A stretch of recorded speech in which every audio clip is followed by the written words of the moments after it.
നമസ്കാരം. ജനുവരി 3-നായിരുന്നു പ്രധാനമന്ത്രി നരേന്ദ്രമോദി തൃശൂരിൽ എത്തിയത്. ശക്തന്റെ നാട്ടിൽ വനിതകളെ അണിനിരത്തി BJP തെരഞ്ഞെടുപ്പ് പൂരത്തിന് തിരികൊളുത്തുകയും ചെയ്തു. തൃശൂരിൽ എത്തിയ പ്രധാനമന്ത്രി ഒരു വാചകം 18 തവണ ആവർത്തിച്ചു: മോദിയുടെ ഉറപ്പ്. സ്ത്രീകൾക്കായും സാധാരണക്കാർക്കായും ചെയ്ത അടിസ്ഥാന സൗകര്യ വികസനങ്ങൾ എണ്ണിപ്പറഞ്ഞ പ്രധാനമന്ത്രി എല്ലാം സാധ്യമായത് മോദിയുടെ ഗ്യാരണ്ടിയിലാണ് എന്ന് ആവർത്തിച്ചു.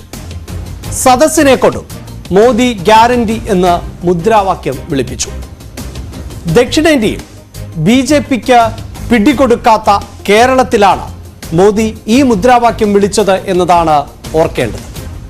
കേന്ദ്രമന്ത്രിമാരെ അടക്കം കേരളത്തിൽ ഇറക്കാൻ ആലോചിക്കുന്ന BJP ദക്ഷിണേന്ത്യയിലേക്കും വിപുലമായ മാസ്റ്റർ പ്ലാൻ ആണ് തയ്യാറാക്കുന്നത്. മോദി നൽകുന്ന ഗ്യാരണ്ടി ദക്ഷിണേന്ത്യയിൽ വോട്ടായി മാറുമോ? പരിശോധിക്കാം. ദ ഇലക്ഷൻ ചാനലിലേക്ക് എല്ലാ പ്രേക്ഷകർക്കും സ്വാഗതം.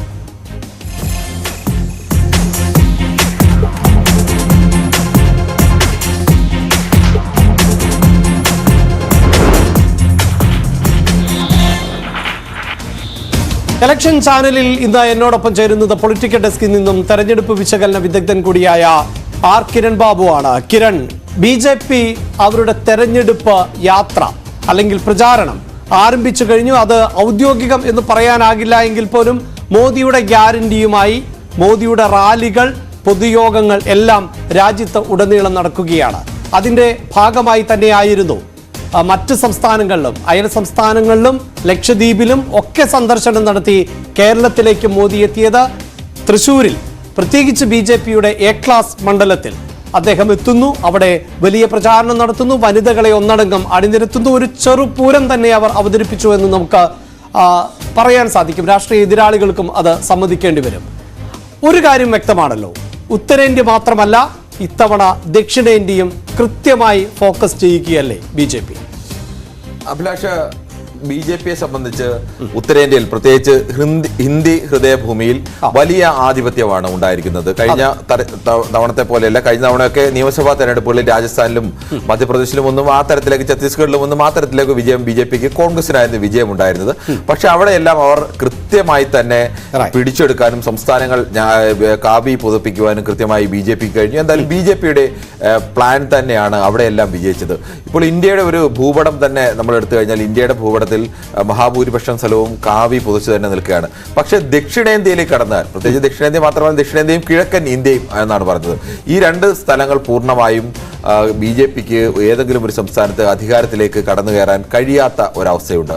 പ്രത്യേകിച്ച് 130 സീറ്റുകളോളമുള്ള ദക്ഷിണേന്ത്യയിൽ നിന്ന് കഴിഞ്ഞ തവണ ആകെ 30 സീറ്റുകളിൽ മാത്രമാണ് ജയിക്കാൻ കഴിഞ്ഞത്. ആ 30 സീറ്റിൽ ജയിക്കാൻ കഴിഞ്ഞത് തന്നെ ഈ കർണാടകയിലെ 28-ൽ 25 സീറ്റിലും കോൺഗ്രസിന് BJPക്ക് ജയിക്കാൻ കഴിഞ്ഞു എന്നുള്ളത്. അതായത് ദക്ഷിണേന്ത്യയിൽ നിന്ന് കർണാടകത്തെ മൈനസ് ചെയ്ത് കഴിഞ്ഞാൽ BJPക്ക് 5 സീറ്റുകൾ മാത്രമാണ് ദക്ഷിണേന്ത്യയിൽ നിന്ന് ആകെ വിജയിക്കാൻ കഴിയും. ദയനീയം എന്ന് പറയാം. BJPയെ സംബന്ധിച്ചിടത്തോളം ഇന്ത്യയിൽ മറ്റൊരു സ്ഥലത്തും ഇത്തരമൊരു, തമിഴ്നാട്ടിൽ കഴിഞ്ഞവണ നമ്മൾ ആലോചിക്കണം, വലിയൊരു പരീക്ഷണം നടത്തിയതാണ്. ADMK പോലെ തമിഴ്നാട്ടിൽ അതിന് മുൻ തവണ 39 സീറ്റുകൾ ലഭിച്ച ഒരു പാർട്ടിയൊക്കെ അലയായി കൊണ്ടുവന്നു. അങ്ങനെയൊക്കെ വലിയ രാഷ്ട്രീയ പരീക്ഷണങ്ങൾ നടത്തിയിട്ട് പോലും എവിടെയും ജയിക്കാൻ കഴിഞ്ഞില്ല. പ്രത്യേകിച്ച് ഇപ്പോൾ പുതിയ ഒരു രാഷ്ട്രീയ കാലാവസ്ഥയിൽ ദക്ഷിണേന്ത്യ ഉത്തരേന്ത്യ എന്ന് പറയുന്ന ഒരു ഡിവൈഡ് വർദ്ധിച്ചു വരുന്ന ഒരു സാഹചര്യമുണ്ട്. ദക്ഷിണേന്ത്യൻ സംസ്ഥാനങ്ങൾക്ക് അർഹമായ സാമ്പത്തിക വിഹിതം നൽകുന്നില്ല. കേരളം അടക്കമുള്ള സംസ്ഥാനങ്ങൾ, പ്രത്യേകിച്ച് തമിഴ്നാട് അത് പ്രധാനമായി ഉയർത്തുന്നു. ഇപ്പോൾ കർണാടക അത് വലിയ വിഷയമായി തന്നെ ഉയർത്തുന്നു. തെലങ്കാനയിലെ രാഷ്ട്രീയത്തിൽ അത് വലിയ വിഷയമായി അവർ ഉയർത്തുന്നുണ്ട്. ദക്ഷിണേന്ത്യയിൽ നിന്ന് കൂടുതൽ വിഹിതം നികുതിയായി വാങ്ങുമ്പോൾ ആ നികുതി വിഹിതത്തിന് ആനുപാതികമായ ഒരു സഹായം അല്ലെങ്കിൽ തിരിച്ചുള്ള വരവ്, അങ്ങോട്ടെടുക്കുന്ന പൈസ, അങ്ങോട്ട് 1 രൂപ എടുത്താൽ ഇങ്ങോട്ട് 50 പൈസയോ 40 പൈസയോ ഒക്കെയാണ് കിട്ടുന്നത്. അതിൽ ഏറെ പൈസ, നമ്മുടെ പൈസ കൂടി, ദക്ഷിണേന്ത്യയുടെ പണം കൂടി ചെലവഴിക്കുന്നത് ഉത്തരേന്ത്യയിലാണ്. ആ മട്ടിലേക്കുള്ള ഒരു പ്രചരണം അത് ഒരു പരിധിവരെയൊക്കെ സാധാരണ മനുഷ്യരെയൊക്കെ ബാധിക്കുന്നത്. പ്രത്യേകിച്ച് ഈ സർക്കാരുകളെല്ലാം, സംസ്ഥാന സർക്കാരുകളെല്ലാം കടുത്ത സാമ്പത്തിക ബാധ്യതയിൽ നിൽക്കുന്ന ഒരു ഘട്ടത്തിൽ സംസ്ഥാന സർക്കാരുകൾ കൃത്യമായി അതിന് ഒരു പ്രതിരോധം എന്ന നിലയ്ക്കും അല്ലെങ്കിൽ ഇത്തരം കണക്കുകൾ കൃത്യമായി ജനങ്ങളുടെ മുന്നിൽ അവതരിപ്പിക്കാൻ, മുമ്പൊക്കെ കേന്ദ്രത്തിന്റെ അവഗണന എന്ന് പറയുന്നതിനപ്പുറത്തേക്ക് ഇത്തരം കണക്കുകളിലേക്കൊന്നും കാര്യമായി കടന്നില്ല. ഇത്തവണ നവകേരള സദസ്സ് നടക്കുമ്പോൾ കോട്ടയത്ത് ഉൾപ്പെടെ മുഖ്യമന്ത്രി പ്രസംഗിച്ചതും അതാണ്. ഈ നവകേരള സദസ്സിന്റെ ലക്ഷ്യം തന്നെ കേന്ദ്ര അവഗണന എന്നുള്ളതാണ് എന്നാണ്. ഭരണത്തിലിരിക്കുന്ന CPIM-ന്റെ പോഷക സംഘടനയായ DYFI അടുത്ത 20-ാം തീയതി മനുഷ്യച്ചങ്ങല തീർക്കുകയാണ്. ഇനിയും സഹിക്കണോ ഈ കേന്ദ്ര അവഗണന എന്നുള്ളതാണ് മുദ്രാവാക്യം. അഭിലാഷ്, ചോദ്യത്തിന് BJP എങ്ങനെയാണ് അധികാരം പിടിക്കുന്നത്?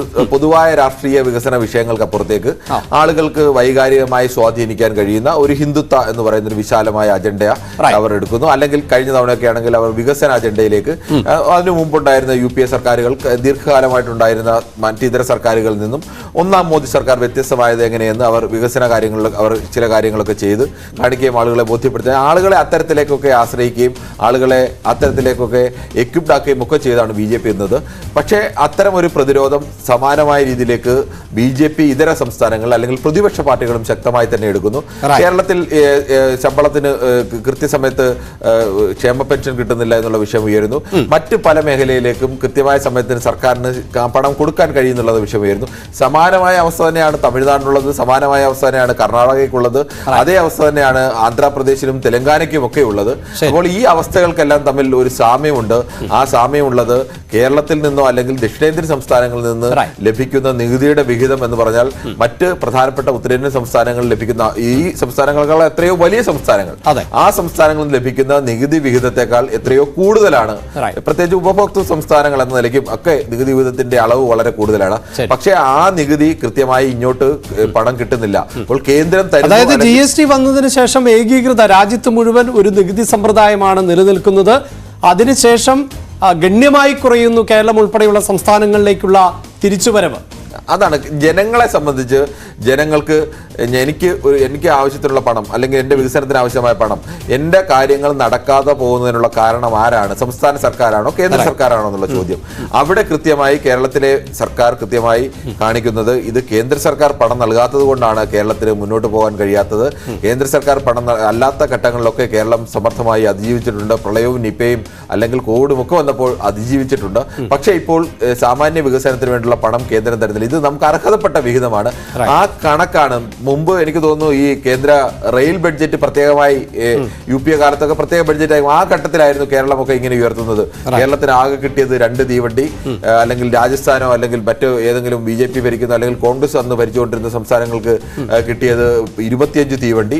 അങ്ങനെ ആ കണക്ക് പറയുമ്പോൾ കേരളത്തിന് ആകെ കണക്ക് പറയുമ്പോൾ പെട്ടെന്ന് തോന്നും എന്താ കേരളത്തിൽ തമിഴ്നാട് അന്ന് UPA സർക്കാരിൽ തമിഴ്നാട് അവിടുത്തെ DMK ഭാഗമായിട്ടൊക്കെ ഇരിക്കുന്ന സമയത്ത് തമിഴ്നാടിന് കൂടുതൽ കിട്ടുന്നു. പെട്ടെന്ന് മലയാള പത്രങ്ങളും ചാനലുകളും ഒക്കെ അടക്കം അത് പറയുന്നത് തമിഴ്നാടിന് പാത ഇരട്ടിപ്പിക്കാൻ വേണ്ടി ഇത്ര കോടി വന്നു, കേരളത്തിന് പക്ഷേ അതിന്റെ 4-1 10 പോലുമില്ല. അല്ലെങ്കിൽ തമിഴ്നാടിന് ഇത്ര പുതിയ ട്രെയിൻ വരുന്നു, ഈ 15 ട്രെയിൻ വരുമ്പോൾ കേരളത്തിന് കിട്ടുന്നത് 1 മാത്രമാണ്. ഈ ഇത്തരം അവഗണനകൾ ഏതു സമയത്ത് ഏതു സർക്കാർ എടുത്താലും സാധാരണ ജനത്തെ സംബന്ധിച്ച് അതൊരു പെട്ടെന്ന് അവരുടെ മനസ്സിലേക്ക് സാധാരണക്കാരന് മനസ്സിലാവും ഈ സാധനം എങ്ങനെയാണ്. അതുകൊണ്ട് തന്നെയാണ് ഇപ്പോൾ ഈ നവകേരള സദസ്സ് നടക്കുമ്പോൾ മുഖ്യമന്ത്രി അടക്കം അല്ലെങ്കിൽ P. രാജീവോ KN ബാലഗോപാലോ MP രാജേഷോ ഒക്കെ സംസാരിക്കുന്ന ഘട്ടത്തിലെല്ലാം ഇവർ കണക്ക് പറഞ്ഞു പ്രധാനമായും സംസാരിക്കും. അവിടെ ഒരു ആശയക്കുഴപ്പം മാത്യു തോമസ് ഐസക് സൃഷ്ടിച്ചോ എന്ന സംശയമുണ്ട്. അതെല്ലാം അതിനിടയിലുണ്ട്.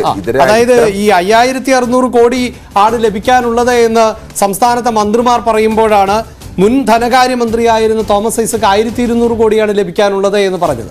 അഭിലാഷ്, അത്തരം കണക്കുകളൊക്കെ പലപ്പോഴും വ്യത്യാസമുണ്ട്. ചിലപ്പോൾ കേന്ദ്രത്തിന് പറയാനും കൃത്യമായി ചിലപ്പോൾ കണക്കിന്റെ കൃത്യമായ കണക്ക് കൊടുത്തില്ലെന്ന് കാണും, അല്ലെങ്കിൽ ഇന്ന മാനദണ്ഡങ്ങൾ വെച്ചതുകൊണ്ടായി കാണും.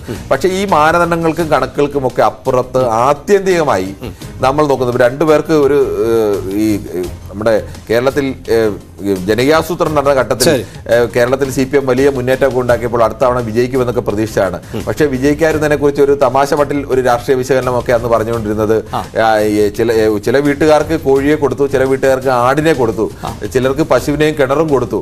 ഒരു സ്വാഭാവികമായും കോഴിയെ കിട്ടിയ ആളുകളെല്ലാം തന്നെ അപ്പുറത്തെ വീട്ടുകാരന് ആട് കിട്ടിയതോടുകൂടി അവർക്ക് ഞങ്ങളെക്കാൾ കൂടുതൽ സഹായം കിട്ടി. അപ്പോൾ കിട്ടിയ ഞങ്ങളുടെ സഹായം മറന്ന് അതിനേക്കാൾ അപ്പുറത്തെ സഹായം അവർക്ക് കിട്ടി.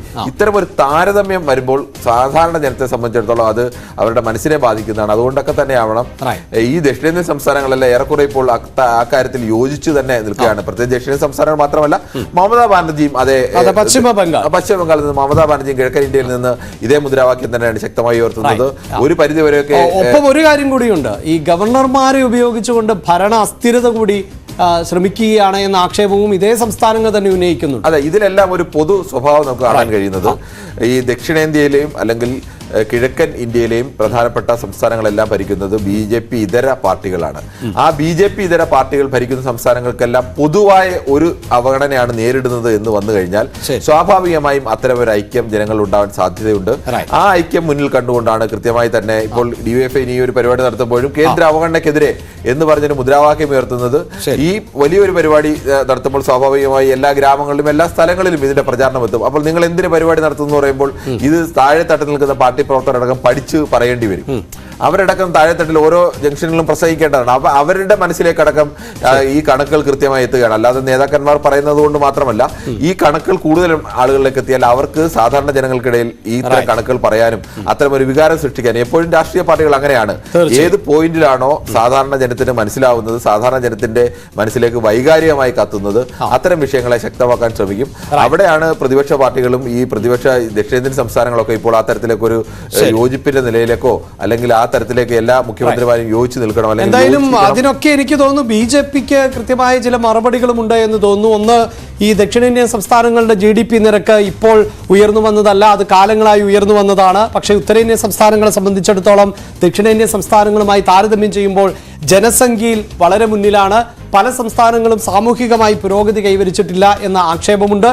അതോടൊപ്പം തന്നെ യുദ്ധത്തിൻ്റെ അതിർത്തി പ്രദേശങ്ങൾ ഉൾപ്പെടെ പങ്കുവയ്ക്കുന്നതിൻ്റെ ബുദ്ധിമുട്ടുകൾ, പ്രളയം, അതിപ്പോൾ 2018 ഒരുപക്ഷെ കിരൺ നമുക്ക് ഓർത്തെടുക്കാൻ പറ്റുന്ന ഇന്നത്തെ തലമുറയിൽപ്പെട്ടവർക്കുള്ളത് എങ്കിൽ ഒരുപക്ഷെ അസമിലോ അല്ലെങ്കിൽ മറ്റ് ഉത്തരാഖണ്ഡിലോ ഒക്കെ ഓരോ വർഷവും കേരളത്തിൽ ഉണ്ടായതിനേക്കാൾ പല മടങ്ങ് വലിയ പ്രളയങ്ങളെ അവർ നേരിടുന്നുണ്ട്. അതിനൊക്കെയാണ് ഈ പണം ചെലവഴിക്കുന്നത് എന്ന മറുഭാഗം കൂടി നമുക്ക് പറഞ്ഞു പോകേണ്ടതായി വരും. അഭിലാഷ്, തീർച്ചയായും അങ്ങനെ തന്നെയാണ്. ഇപ്പൊ പ്രളയത്തിന്റെ കേസ് അഭിലാഷ് പറഞ്ഞത്, മലയാളിക്ക് 2018 പ്രളയം ഇപ്പോൾ ജീവിച്ചിരിക്കുന്ന ആളുകൾക്ക് ഏറ്റവും വലിയ പ്രളയമായി കാണുന്നത്.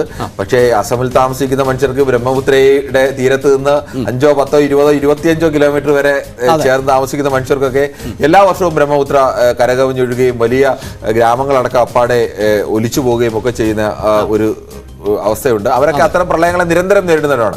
ഉത്തരാഖണ്ഡിനെ സംബന്ധിച്ചൊക്കെ ആയാലും ഈ മേഘവിസ്ഫോടനവും അത്തരത്തിലേക്കുള്ള പ്രകൃതി ദുരന്തങ്ങൾ നിരന്തരം നേരിട്ടുകൊണ്ട് ജീവിക്കുന്ന ആത്തൊരു ശീലം ഇപ്പം നമുക്ക് കേരളത്തിലൊക്കെ പറയാം. ഒരു കാലത്ത് കേരളത്തിന്റെ ഈ തീരപ്രദേശങ്ങളിലൊക്കെ വീടുകൾ എല്ലാ വർഷവും കാലവർഷത്തിന് കടൽ കൊണ്ടുപോകുമായിരുന്നു. വീണ്ടും അവിടെ കൂര വെക്കുന്നു, അവിടെ വീണ്ടും അടുത്ത വർഷം വീണ്ടും കര കൊണ്ടുപോകുന്നു. അത്തരം ഒരവസ്ഥ നിരന്തരമായ പ്രകൃതി ക്ഷോഭങ്ങളെ നേരിട്ടുകൊണ്ട് ജീവിക്കുന്നു. അത്തരം മനുഷ്യരൊക്കെ പറഞ്ഞ അത്തരം എല്ലാം യാഥാർത്ഥ്യമാണ്. മുമ്പും ഇങ്ങനെയൊക്കെ തന്നെയായിരുന്നു. എല്ലാ സംസ്ഥാനം നമ്മൾ 10 രൂപ കൊടുത്താൽ നമുക്ക് 10 രൂപ തരിക എന്നുള്ളതല്ല. അത് കേന്ദ്ര വിഹിതത്തിലേക്ക് എടുത്തിട്ട് ഏതൊക്കെ സംസ്ഥാനങ്ങളാണ് ദൗർബല്യമുള്ളത് ആ സംസ്ഥാനങ്ങൾ കൂടുതലായി കൊടുക്കുക. ആ സംസ്ഥാനങ്ങൾ കേരളത്തിന് മുമ്പും കേരളം കൊടുക്കുന്നതിനനുസരിച്ചുള്ള വിഹിതമൊന്നും കിട്ടിയിരുന്നില്ല, കുറവായിരുന്നു. പക്ഷേ ഇപ്പോഴത്തെ ഒരു വ്യത്യാസം എന്ന് പറയുന്നത്, മുമ്പ് ഇങ്ങനെയൊക്കെ കൊടുക്കുമ്പോൾ ഇത് ഏതെങ്കിലും സംസ്ഥാനം ഭരിക്കുന്ന പാർട്ടി മാത്രം നോക്കിയാണ് അങ്ങനെ കൊടുത്തിരുന്നത് എന്നുള്ള ആക്ഷേപം ശക്തമായി ഉയർന്നിരുന്നില്ല. പക്ഷേ സമീപകാലത്ത് ഉണ്ടായ ഒരു വിഷയം എന്ന് പറയുന്നത്, ഈ പാർട്ടി BJP ഭരിക്കുന്ന സംസ്ഥാനങ്ങൾക്ക് അത്തരത്തിലേക്കുള്ള ഏതെങ്കിലും തരത്തിൽ ഇളവ് പ്രയാസങ്ങളോ ബുദ്ധിമുട്ടുകളോ ഉണ്ടാവുന്നില്ല. അവിടേക്ക് പണം വലിയ തോതിൽ പമ്പ് ചെയ്യുന്നു. ആ പമ്പ് ചെയ്യുന്നതിന് ആനുപാതികമായിട്ടുള്ള ഒരു വിഹിതം സ്വാഭാവികമായും BJP ഇതര സംസ്ഥാനങ്ങളും പ്രതീക്ഷിക്കുന്നുണ്ട്. അവിടത്തേക്കുള്ള വിഹിതത്തിന് ഈ കണക്കുകളെല്ലാം കൃത്യമായി നോക്കുകയും മാനദണ്ഡങ്ങളെല്ലാം പാലിക്കുകയും ചെയ്യണമെന്ന് വ്യവസ്ഥ വെക്കുകയും വലിയ പദ്ധതികളൊക്കെ കേന്ദ്രത്തിൻ്റെതായി വരുമ്പോൾ അത്തരം പദ്ധതികളും പ്രധാനമായി വരുന്നത് ഇത്തരം സംസ്ഥാനങ്ങളാണ് എന്നുള്ള വിഷയം വരുന്നു. അതിങ്ങനെ ഒരു ദിവസം കൊണ്ടുണ്ടായതല്ല, പല ഘട്ടങ്ങളിലായി ഉണ്ടായ ആദ്യത്തെ കണക്കുകളൊന്നും പറഞ്ഞാൽ പലപ്പോഴും GST വന്ന സമയത്ത് ഐസക്കൊക്കെ വിശദമായി പറയാൻ ശ്രമിച്ചതാണ്.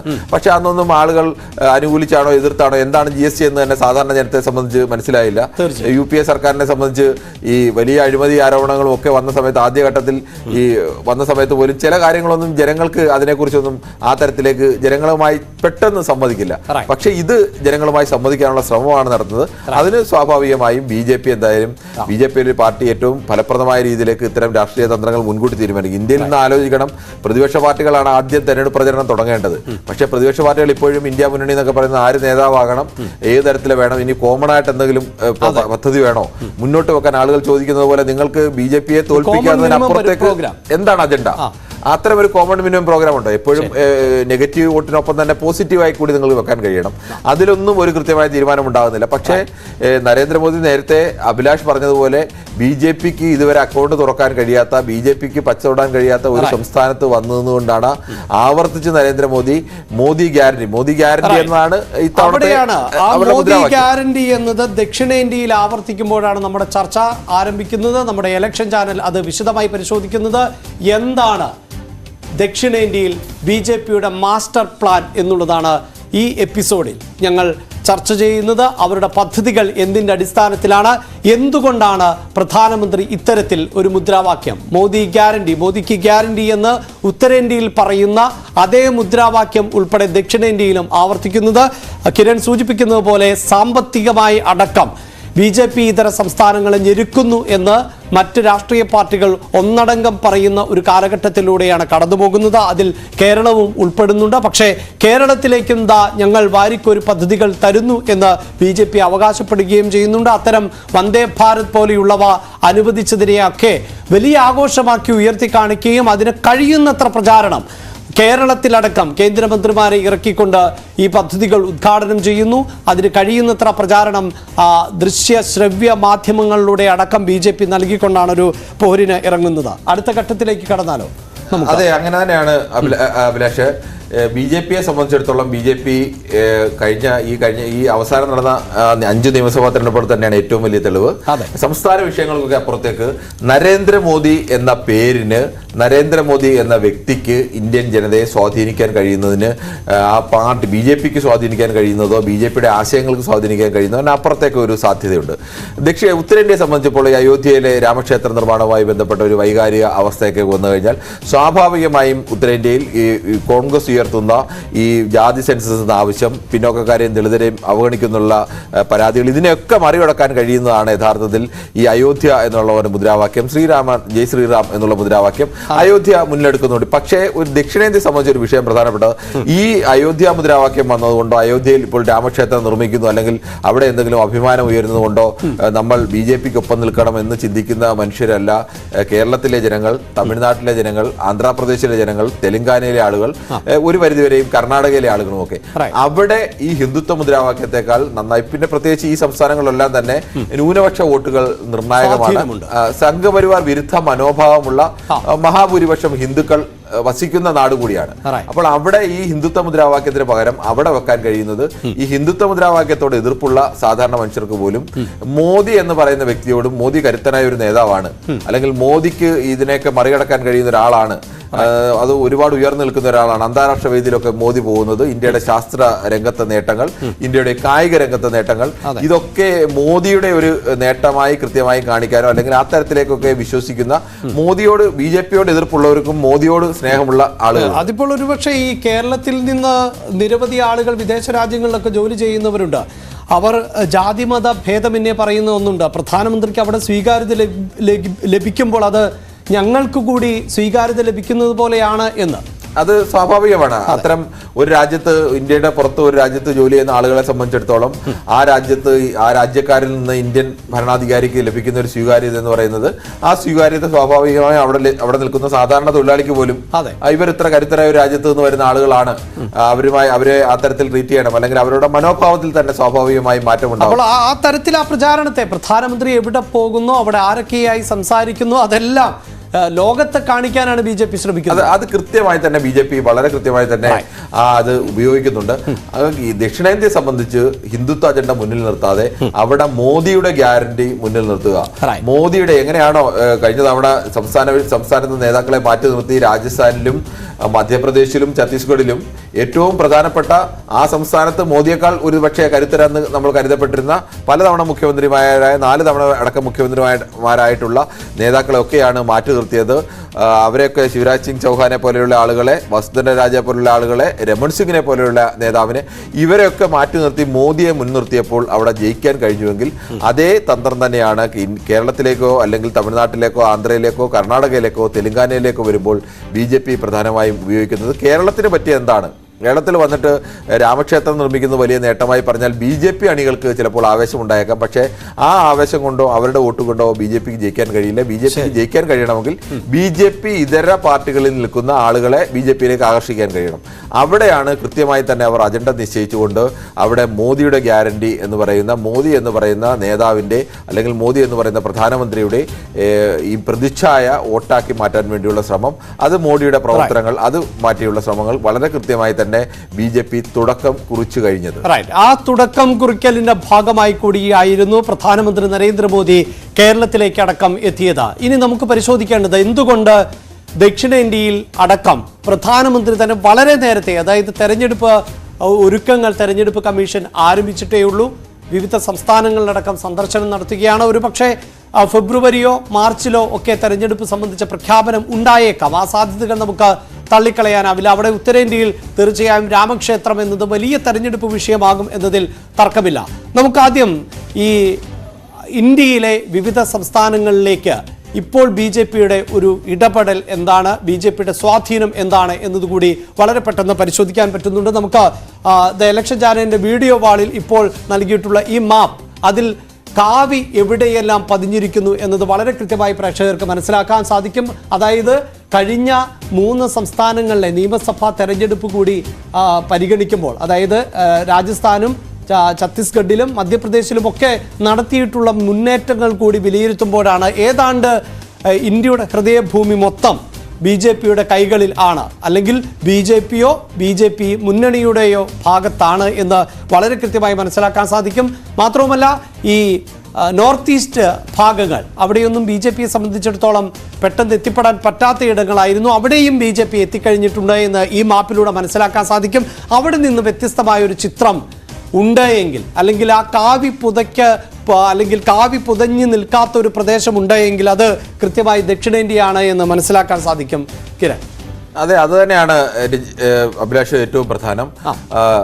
ഉത്തരേന്ത്യയെ സംബന്ധിച്ച് നമുക്ക് ഇന്ത്യയുടെ ഒരു മഹാഭൂരിപക്ഷം, ഇന്ത്യയുടെ ആ ഒരു നടുഭാഗം മുഴുവൻ പൂർണ്ണമായും കാവി നിറഞ്ഞു കഴിഞ്ഞു. എന്നാൽ ഇന്ത്യയുടെ ഒരു ഏറ്റവും കൂടുതൽ വോട്ടർമാരുള്ള, അല്ലെങ്കിൽ ഏറ്റവും കൂടുതൽ ലോക്സഭാ സീറ്റുകളുള്ള സ്ഥലങ്ങളിലൊക്കെ തന്നെ BJPക്ക് വലിയ മുന്നേറ്റമാണുള്ളത്. ആ തരത്തിലേക്ക് BJPയുടെ മുന്നേറ്റം വ്യക്തമാണ്. ആ സംസ്ഥാനങ്ങളൊക്കെ ഭരിക്കുന്നത് ഉത്തർപ്രദേശ് ആയാലും രാജസ്ഥാൻ ആയാലും മധ്യപ്രദേശ് ആയാലും ഗുജറാത്ത് ആയാലും മഹാരാഷ്ട്ര ആയാലും എല്ലാം ഭരണത്തിലേക്ക് വളരെ കൃത്യമായി തന്നെ BJPക്ക് എത്തിച്ചേരാൻ കഴിയുന്നുണ്ട്. BJPക്ക് അത്തരത്തിലേക്കുള്ള വലിയ നേട്ടം, ഛത്തീസ്ഗഡിലടക്കം BJPക്ക് വലിയ നേട്ടം ഉണ്ടായിരിക്കുന്നു. ആ ഭാഗം പൂർണ്ണമായും BJPയുടെ പിടിയിൽ തന്നെയാണ്. വലിയ ചെറിയ തുരുത്ത് പോലെയൊക്കെ ആയിരിക്കും ഡൽഹിയിൽ ആം ആദ്മി പാർട്ടിയുടെ ഡൽഹി ഭരണമൊക്കെ നിൽക്കുന്നത്.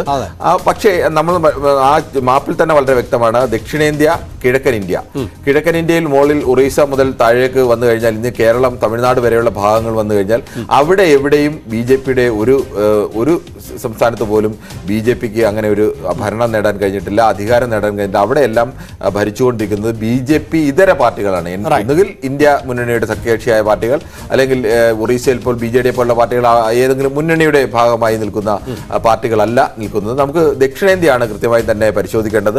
ദക്ഷിണേന്ത്യയുടെ ഒരു മാപ്പ് കൂടി കാണുന്നത് നന്നാവും. തീർച്ചയായും നമുക്ക് അടുത്ത ചിത്രം എന്നത് ദക്ഷിണേന്ത്യയുമായി ബന്ധപ്പെട്ട ചിത്രം മാത്രമാണ്. ആ ദക്ഷിണേന്ത്യയിൽ വളരെ കൃത്യമായി കേരളം ചുവപ്പണിഞ്ഞു നിൽക്കുന്നു. ഇടതുമുന്നണിയാണ് അവിടെ ഭരിക്കുന്നത് എങ്കിൽ കർണാടകവും തമിഴ്നാടും ആന്ധ്രാപ്രദേശും തെലങ്കാനയും ഉൾപ്പെടെയുള്ള പ്രദേശങ്ങളിലൊന്നും തന്നെ കാവിക്കൊടി പാറിക്കാൻ സാധിക്കുന്നില്ല എന്നതാണ് ഈ ദൃശ്യങ്ങളിൽ നിന്ന്, ഈ മാപ്പിൽ നിന്ന് വളരെ കൃത്യമായി മനസ്സിലാക്കാൻ സാധിക്കുന്നത്. അത് തന്നെയാണ് അഭിലാഷ് ഏറ്റവും പ്രത്യേകത. കേരളത്തിലാണെങ്കിൽ കേരളത്തിൽ ഇടതുമുന്നണി ഭരിക്കുന്നു, അല്ലെങ്കിൽ മുഖ്യ എതിരാളിയായി നിൽക്കുന്നത് കോൺഗ്രസ് ആണ്.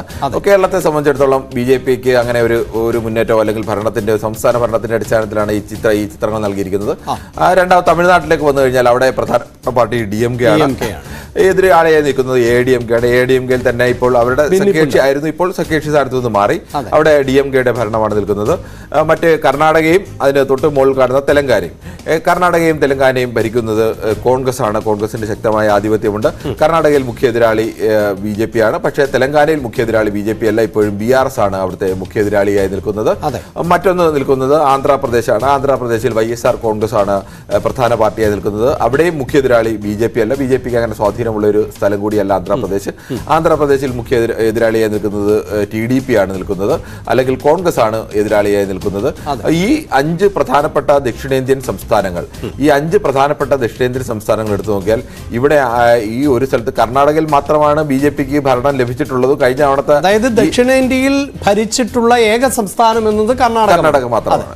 അവിടെ ആകെ കഴിഞ്ഞ തവണ ലഭിച്ച 30 സീറ്റ് എന്ന് പറഞ്ഞാൽ നമ്മൾ ആദ്യം പറഞ്ഞതുപോലെ അതിൽ 25 സീറ്റ് ലഭിച്ചത് കർണാടകയിൽ നിന്ന് മാത്രമാണ്. മറ്റ് സംസ്ഥാനങ്ങളിലൊന്നും കടന്നില്ല. അതുകൊണ്ട് തന്നെയാണ് ലോക്സഭയിലേക്ക്. അതുകൊണ്ട് തന്നെ ആ കണക്കുകൾ കൂടി വ്യക്തമാക്കിയാൽ നമുക്ക് ഓരോ സംസ്ഥാനങ്ങളായിട്ട് തന്നെ. നമുക്ക് ഇനി കുറച്ച് ഡേറ്റകൾ കൂടിയാണ് പ്രേക്ഷകരുമായി പങ്കുവെക്കേണ്ടി വരുന്നത്. ഇപ്പോൾ സൂചിപ്പിച്ചതുപോലെ അടുത്ത ഡേറ്റകളിലേക്ക് പോകുമ്പോൾ എടുത്തു പറയേണ്ടത്, ദക്ഷിണേന്ത്യയിൽ ആകെ ഉള്ള സീറ്റുകൾ 130. നമ്മൾ 2024 ലോക്സഭാ തെരഞ്ഞെടുപ്പിനെ ആധികാരികമാക്കിക്കൊണ്ടാണ് ഡേറ്റകൾ പ്രേക്ഷകരുമായി പങ്കുവെക്കുന്നത്. അങ്ങനെ പരിശോധിക്കുമ്പോൾ 130 സീറ്റുകൾ ആണ് ദക്ഷിണേന്ത്യയിൽ ആകെയുള്ളത് എന്നതാണ്. അതായത് ഇന്ത്യൻ പാർലമെന്റിലേക്ക്, ലോക്സഭയിലേക്ക് ദക്ഷിണേന്ത്യൻ സംസ്ഥാനങ്ങളിൽ നിന്ന് അയക്കുന്നത് 130 അംഗങ്ങളെയാണ്. അതിൽ കേരളം നമ്മുടെ സംസ്ഥാനമാണ്. അതുകൊണ്ട് തന്നെയാണ് എടുത്തു പറയുന്നത്. ഏറ്റവും കൂടുതൽ ദക്ഷിണേന്ത്യയിൽ നിന്ന് അയക്കുന്നത് കേരളത്തിൽ നിന്നല്ല എന്നതും എടുത്തു പറയുന്നു. തമിഴ്നാട്ടിൽ നിന്നാണ്. തമിഴ്നാട്ടിൽ നിന്ന് 39 അംഗങ്ങളെയാണ് അയക്കുന്നത്. അതോടൊപ്പം തന്നെ പുതുച്ചേരിയിൽ ഒരംഗമാണുള്ളത്. നമ്മുടെ അയൽ പ്രദേശം കൂടിയാണ്. കർണാടകത്തിൽ നിന്ന് 28, ആന്ധ്രാപ്രദേശിൽ നിന്ന് 25, തെലങ്കാനയിൽ നിന്ന് 17. ഇതാണല്ലോ BJPയെ സംബന്ധിച്ചിടത്തോളം ഈ മറികടക്കാൻ പറ്റാത്ത, അല്ലെങ്കിൽ കൈപ്പിടിയിലാക്കാൻ പറ്റാത്ത കണക്ക്. അഭിലാഷ്, ഈ സംസ്ഥാനങ്ങളിലേക്ക് BJPയെ സംബന്ധിച്ച് ഈ കർണാടകയുടെ വിഷയം തൽക്കാലത്തേക്ക് മാറ്റി നിർത്തി. അവിടെ കോൺഗ്രസിന്റെ ഭരണം വന്നത് പ്രത്യേകമായി ചർച്ച ചെയ്യാം.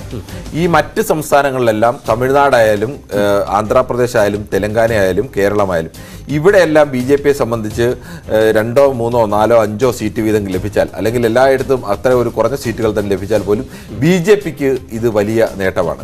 അതുകൊണ്ട് തന്നെയാണ് അവർ BJP വളരെ കൃത്യമായി, എങ്ങനെയാണോ ഈ കോൺഗ്രസ് ഒക്കെ വളരെ വൈകി വന്ന വിവേകം എന്നൊക്കെയാണല്ലോ പറയുന്നത്, ഈ ജയിക്കാൻ സാധ്യതയുള്ള 200, ഇന്നലെ നമ്മളതാണ് ചർച്ച ചെയ്തത്, 255 സീറ്റുകളിലേക്ക് കോൺസെൻട്രേറ്റ് ചെയ്ത് മത്സരിക്കാം. മറ്റു സീറ്റുകളിലൊക്കെ വേണമെങ്കിൽ വിട്ടുവീഴ്ചയാകാം. മറ്റു ഇന്ത്യ മുന്നണിയുടെ ഭാഗമായി നിൽക്കുന്ന പാർട്ടികൾക്കൊക്കെ നൽകാനുള്ള തീരുമാനമൊക്കെ എടുത്തത്. BJP അതേ തന്ത്രം തന്നെയാണ് ഈ കേരളത്തിലടക്കമുള്ള സംസ്ഥാനങ്ങൾ ഉപയോഗിക്കുന്നത്. കേരളത്തിൽ BJP പ്രധാനമായും കാണുന്നത് 20 സീറ്റിലും ഒരേപോലെ മത്സരിച്ച് എവിടെയെല്ലാം പാർട്ടി വളർത്തുക എന്നുള്ള ഒരു അജണ്ടയിലേക്കല്ല BJP പോകുന്നത്. BJP 6 A ക്ലാസ് മണ്ഡലങ്ങൾ കണ്ടെത്തി എന്നൊക്കെ അവർ പുറത്തു പറയുമ്പോഴും അവർ ആ A ക്ലാസ്സിൽ തന്നെ എവിടെയാണ് വിജയ സാധ്യത ഉള്ളത്, എവിടെയാണ് കൃത്യമായി തിരിച്ചറിഞ്ഞുകൊണ്ട്, അതിനെ ഇപ്പോൾ നേരത്തെ തിരുവനന്തപുരം ആയിരുന്നുവെങ്കിൽ ഇപ്പോൾ അവിടെ തിരുവനന്തപുരത്ത് ആര് മത്സരിക്കണമെന്നത് സംബന്ധിച്ചൊക്കെ ഇപ്പോഴും BJPക്കകത്ത് പല ചർച്ചകളും ഒക്കെ നടക്കുന്നുണ്ട്. നരേന്ദ്രമോദി തന്നെ വന്ന് ദക്ഷിണേന്ത്യ പിടിക്കാൻ വേണ്ടി, രാഹുൽ ഗാന്ധി വന്നതുപോലെ കേരളത്തിൽ വന്ന് തിരുവനന്തപുരത്ത് നരേന്ദ്രമോദി തന്നെ മത്സരിച്ചേക്കാം എന്ന് പറയുന്ന, ഇതൊന്നും സ്ഥിരീകരിക്കപ്പെട്ടതോ എവിടെന്നെങ്കിലും സ്ഥിരീകരിക്കപ്പെട്ടതോ അല്ലെങ്കിൽ ആരെങ്കിലും ഒക്കെ നേതാക്കളുടെ സൂചനകളുടെ ഒന്നും വാർത്തകളല്ല. ഈ സാധ്യതകൾ നമ്മുടെ കേരളത്തിലെ നേതാക്കൾക്ക് പലർക്കും അറിയത്ത് തന്നെ ഇല്ല. ആരെ എവിടെ പരിഗണിക്കുമെന്നുള്ള കാര്യത്തിലൊന്നും അറിയില്ല. അതൊക്കെ കേന്ദ്ര തെരഞ്ഞെടുപ്പ് സമിതിയാണ് തീരുമാനിക്കുന്നത്. അത് ചിലപ്പോൾ BJP ആയതുകൊണ്ട് അന്തിമ നിമിഷത്തിൽ ചിലപ്പോൾ അത്ഭുത സ്ഥാനാർത്ഥികൾ വന്നേക്കാം. ചിലപ്പോൾ അങ്ങനെയൊന്നും ഇല്ലാതെ കേരളത്തിൽ നിന്ന് തന്നെ ഒരാൾ മത്സരിച്ചേക്കാം. അവർ പ്രധാനമായി ഇപ്പോൾ കാണുന്നത് തൃശ്ശൂരിനെയാണ്. അപ്പോൾ എന്നാൽ തൃശ്ശൂർ മുന്നേ 1 എന്നുള്ള നമ്പർ ഇട്ട് കഴിഞ്ഞാൽ അവർ 6 മണ്ഡലങ്ങൾ മാത്രം കേന്ദ്രീകരിച്ച് മത്സരിക്കുന്നു. അങ്ങനെ തമിഴ്നാടിനെ സംബന്ധിച്ചും, തമിഴ്നാട്ടിൽ ADMK ആയിട്ട് ചേർന്ന് കഴിഞ്ഞാൽ, അല്ലെങ്കിൽ ഇപ്പോൾ പനീർസെൽവം BJPയുമായി ചർച്ച നടത്താൻ അത്തരമൊരു ബന്ധത്തിലേക്ക് വേണം, ഒറ്റയ്ക്ക് മത്സരിക്കുന്നെങ്കിൽ ഏതെല്ലാം സീറ്റുകൾ മത്സരിക്കണം? 39 സീറ്റുകളിൽ മത്സരിക്കുന്നതാണോ, അല്ലെങ്കിൽ 39 സീറ്റുകളിൽ സ്ഥാനാർത്ഥി കാണും, പക്ഷേ ശ്രദ്ധ കേന്ദ്രീകരിക്കേണ്ടത്, പണം ചെലവഴിക്കേണ്ടത്, അജണ്ടകൾ നിശ്ചയിക്കേണ്ട രീതിയിലേക്ക് മുൻകൂട്ടി വർക്ക് പ്ലാൻ ചെയ്യേണ്ടത് ഏതെല്ലാം മണ്ഡലങ്ങളിലാണ്. അത്തരം മണ്ഡലങ്ങൾ മുൻകൂട്ടി തീരുമാനിച്ചിട്ട് ആ മണ്ഡലങ്ങളിലേക്ക് പ്രത്യേകമായ ശ്രദ്ധ കേന്ദ്രീകരിക്കുക. സമാനമായ രീതിയിൽ തന്നെയാണ് ആന്ധ്രാപ്രദേശിലായാലും തെലങ്കാനയിലായാലും എല്ലാം. തെലങ്കാനയിൽ കുറെ കൂടി BJPക്ക് സ്വാധീനമുള്ള സ്ഥലമാണ്. അവിടെ ചിലപ്പോൾ കുറെ കൂടി വിശാലമായ, അവരുടെ എണ്ണം എന്ന് പറയുന്നത് അതിനേക്കാൾ വിശാലമായ എണ്ണത്തിലേക്കൊക്കെ പോയാൻ സാധ്യതയുണ്ട്. അങ്ങനെ ചില മണ്ഡലങ്ങൾ കേന്ദ്രീകരിച്ച് മത്സരിച്ച്, അല്ലെങ്കിൽ ചില മണ്ഡലങ്ങളിലേക്ക് ഇത്തരം സ്ഥാനാർത്ഥികളൊക്കെ അവിടെ പറ്റുന്ന ഏറ്റവും നല്ല സ്ഥാനാർത്ഥികളെ മുൻകൂട്ടി തീരുമാനിച്ച് അവർക്ക് വേണ്ടിയുള്ള ഗ്രൗണ്ട് വർക്ക് പാർട്ടി നേരത്തെ തന്നെ തുടങ്ങി. അത്തരം കാര്യങ്ങൾ ഇപ്പോൾ കേരളത്തിൽ തൃശ്ശൂരിന് വേണ്ടി യഥാർത്ഥത്തിൽ സുരേഷ് ഗോപിയെ പ്രഖ്യാപിച്ചില്ലെങ്കിലും അവിടെ നിന്ന് മുഴുവൻ ജനങ്ങൾക്കും രാഷ്ട്രീയ എതിരാളികൾക്കും എല്ലാവർക്കും അറിയാം. ആകെ ചെയ്തത് നരേന്ദ്രമോദി അവിടെ അദ്ദേഹം പ്രധാനമന്ത്രി സഞ്ചരിക്കുമ്പോൾ വാഹനത്തിലുണ്ടായിരുന്നത് ഒന്ന് BJP പ്രസിഡന്റും ഒന്ന് മഹിളാ മോർച്ച പ്രസിഡന്റുമാണെങ്കിൽ ഈ പ്രത്യേകിച്ച് സ്ഥാനങ്ങളൊന്നുമില്ലാതെ ആ വാഹനത്തിലുണ്ടായിരുന്നത് ആകെ സുരേഷ് ഗോപിയാണ്. സുരേഷ് ഗോപിയെ പോലെയുള്ള ആൾ അങ്ങനെ ഒരു വാഹനത്തിൽ നിർത്തുന്നു എന്നുള്ളത് വളരെ കൃത്യമായ ഒരു മെസ്സേജാണ് പാർട്ടി പ്രവർത്തകർക്കും നേതാക്കൾക്കും മറ്റു പാർട്ടിക്കാർക്കും തൃശ്ശൂരുകാർക്കും ഒക്കെ നൽകുന്നത്. അത് ഒരു തെരഞ്ഞെടുപ്പ് പ്രചരണത്തിന്റെ ഔദ്യോഗികമായ തുടക്കം തന്നെയായിരുന്നു. ഈ തരത്തിലേക്ക് അവർ സംസ്ഥാനങ്ങളെ ഓരോ മണ്ഡലങ്ങളായി ഐഡന്റിഫൈ ചെയ്ത് അവിടെ ആരെ ഇറക്കിയാൽ അവിടെ വിജയിക്കാൻ കഴിയും, അവിടെ ഏതെല്ലാം വിഷയങ്ങൾ പറയണം. തൃശ്ശൂരിനെ സംബന്ധിച്ച് ഒരു ഹിന്ദുത്വ അജണ്ടയൊന്നും മാത്രം പറഞ്ഞുകൊണ്ട് തൃശ്ശൂരിൽ നിന്ന് അങ്ങനെ വോട്ട് അധികമായി സമാഹരിക്കാൻ കഴിയില്ല.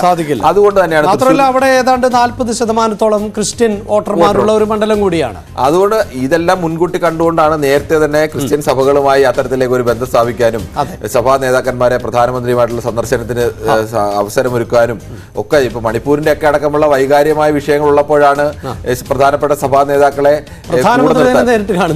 കൂടെ നിർത്താൻ BJPക്ക് കഴിയുന്നത്. അതൊരു രാഷ്ട്രീയ, അതായത് വളരെ ലളിതമായി പറഞ്ഞാൽ പണി നേരത്തെ തന്നെ ആരംഭിച്ചു കഴിഞ്ഞു. അത് തന്നെയാണ് ഏറ്റവും പ്രധാനം. വളരെ കൃത്യമായി തന്നെ BJP പണിയെടുക്കുന്നു. അവർ വെറുതെ എല്ലാ സ്ഥലത്തും പോയി എല്ലായിടത്തും പോയി കിളയ്ക്കുക എന്നുള്ളതല്ല. എവിടെ കിളച്ചാൽ ഞങ്ങൾക്ക് ഇവിടെ ചെടി വെക്കാൻ കഴിയും, ആ സ്ഥലം മാത്രം നോക്കി അവിടെ മാത്രം വെള്ളം ഒഴിച്ച് അവിടെ മാത്രം ആവശ്യത്തിന് വളം നൽകി അവിടെ മാത്രം കിളയ്ക്കുക എന്നുള്ള ഈ കൃഷിക്കാരന്റെ അതായത് വിളവെടുക്കാൻ പറ്റുന്ന മണ്ണിൽ കൃഷി ഇറക്കിയാൽ അത് തന്നെയാണ് ഏറ്റവും കൃത്യമായി പറഞ്ഞാൽ പോയിന്റ് അത് തന്നെയാണ്. വിളവെടുക്കാൻ പറ്റുന്ന മണ്ണ് ഏത് എന്ന് തിരിച്ചറിഞ്ഞ് അവിടെ കൃഷി ചെയ്ത് നോക്കുകയാണ്. അപ്പോൾ വിജയത്തിനുള്ള സാധ്യത എപ്പോഴും കൂടുതലാണ്. ആ വിജയ സാധ്യതയാണ് കൃത്യമായി തന്നെ ദക്ഷിണേന്ത്യയിൽ BJP ഉപയോഗിക്കാൻ പോകുന്നത്. അതിന് അവിടുത്തെ ഈ പറയുന്ന രാമക്ഷേത്രത്തിനെതിരെയൊക്കെയുള്ള മുദ്രാവാക്യങ്ങളോ അല്ലെങ്കിൽ ഈ ഹിന്ദുത്വ അജണ്ടയ്ക്കെതിരെയുള്ള വലിയ മുദ്രാവാക്യങ്ങളൊക്കെ കേരളത്തിൽ മറ്റു പാർട്ടികൾ ഉയർത്തുമ്പോൾ അതിലേക്ക് അധികം ശ്രദ്ധ കേന്ദ്രീകരിക്കുകയോ പിടിക്കുകയോ ഒന്നും ചെയ്യാതെ ഹിന്ദുത്വയുടെ വോട്ട് എന്തായാലും അത്തരം വൈകാരികമായ അവസ്ഥയുള്ള വോട്ട് BJP കിട്ടുമെന്ന് BJPക്ക് കൃത്യമായി തന്നെ അറിയാം. അവരുടെ വോട്ട് മാത്രം പോരാ, ആ വോട്ടിനപ്പുറത്തുള്ള മനുഷ്യരെ ആകർഷിക്കണം. അതിനുവേണ്ടിയാണ് അവർ കൃത്യമായി നേരത്തെ അഭിലാഷ് പറഞ്ഞതുപോലെ ഈ മോദി ഗ്യാരണ്ടി എന്ന പ്ലാൻ വെക്കുന്നതും നരേന്ദ്രമോദി എന്തിനാണ് ഇത്രയും സംസ്ഥാനങ്ങളൊക്കെ ഉള്ളപ്പോൾ എന്തിനാണ് കേരളത്തിലേക്ക് ഇങ്ങനെ ആവർത്തിച്ച് തുടർച്ചയായി വരുന്നത്? ഇനിയിപ്പോൾ കേവലം 20 സീറ്റുകൾ മാത്രമുള്ള കേരളത്തിൽ തിരുവനന്തപുരം പോലെ, തിരുവനന്തപുരം ദേശീയ തലത്തിൽ ശ്രദ്ധിക്കപ്പെടുന്നത് ശശി തരൂർ സ്ഥാനാർത്ഥിയാണ്, അവിടെ നിന്നുള്ള ജനപ്രതിനിധി ആയതുകൊണ്ടാണ്. അവിടേക്കാണ് നിർമ്മലാ സീതാരാമന്റെയും അല്ലെങ്കിൽ S ജയശങ്കറിന്റെയും ഒക്കെ പേരുകൾ ഉയർന്നു വരുന്നത്, രാജീവ് ചന്ദ്രശേഖരന്റെ പേര് അടക്കമൊക്കെ ഉയർന്നു വരുന്നത്.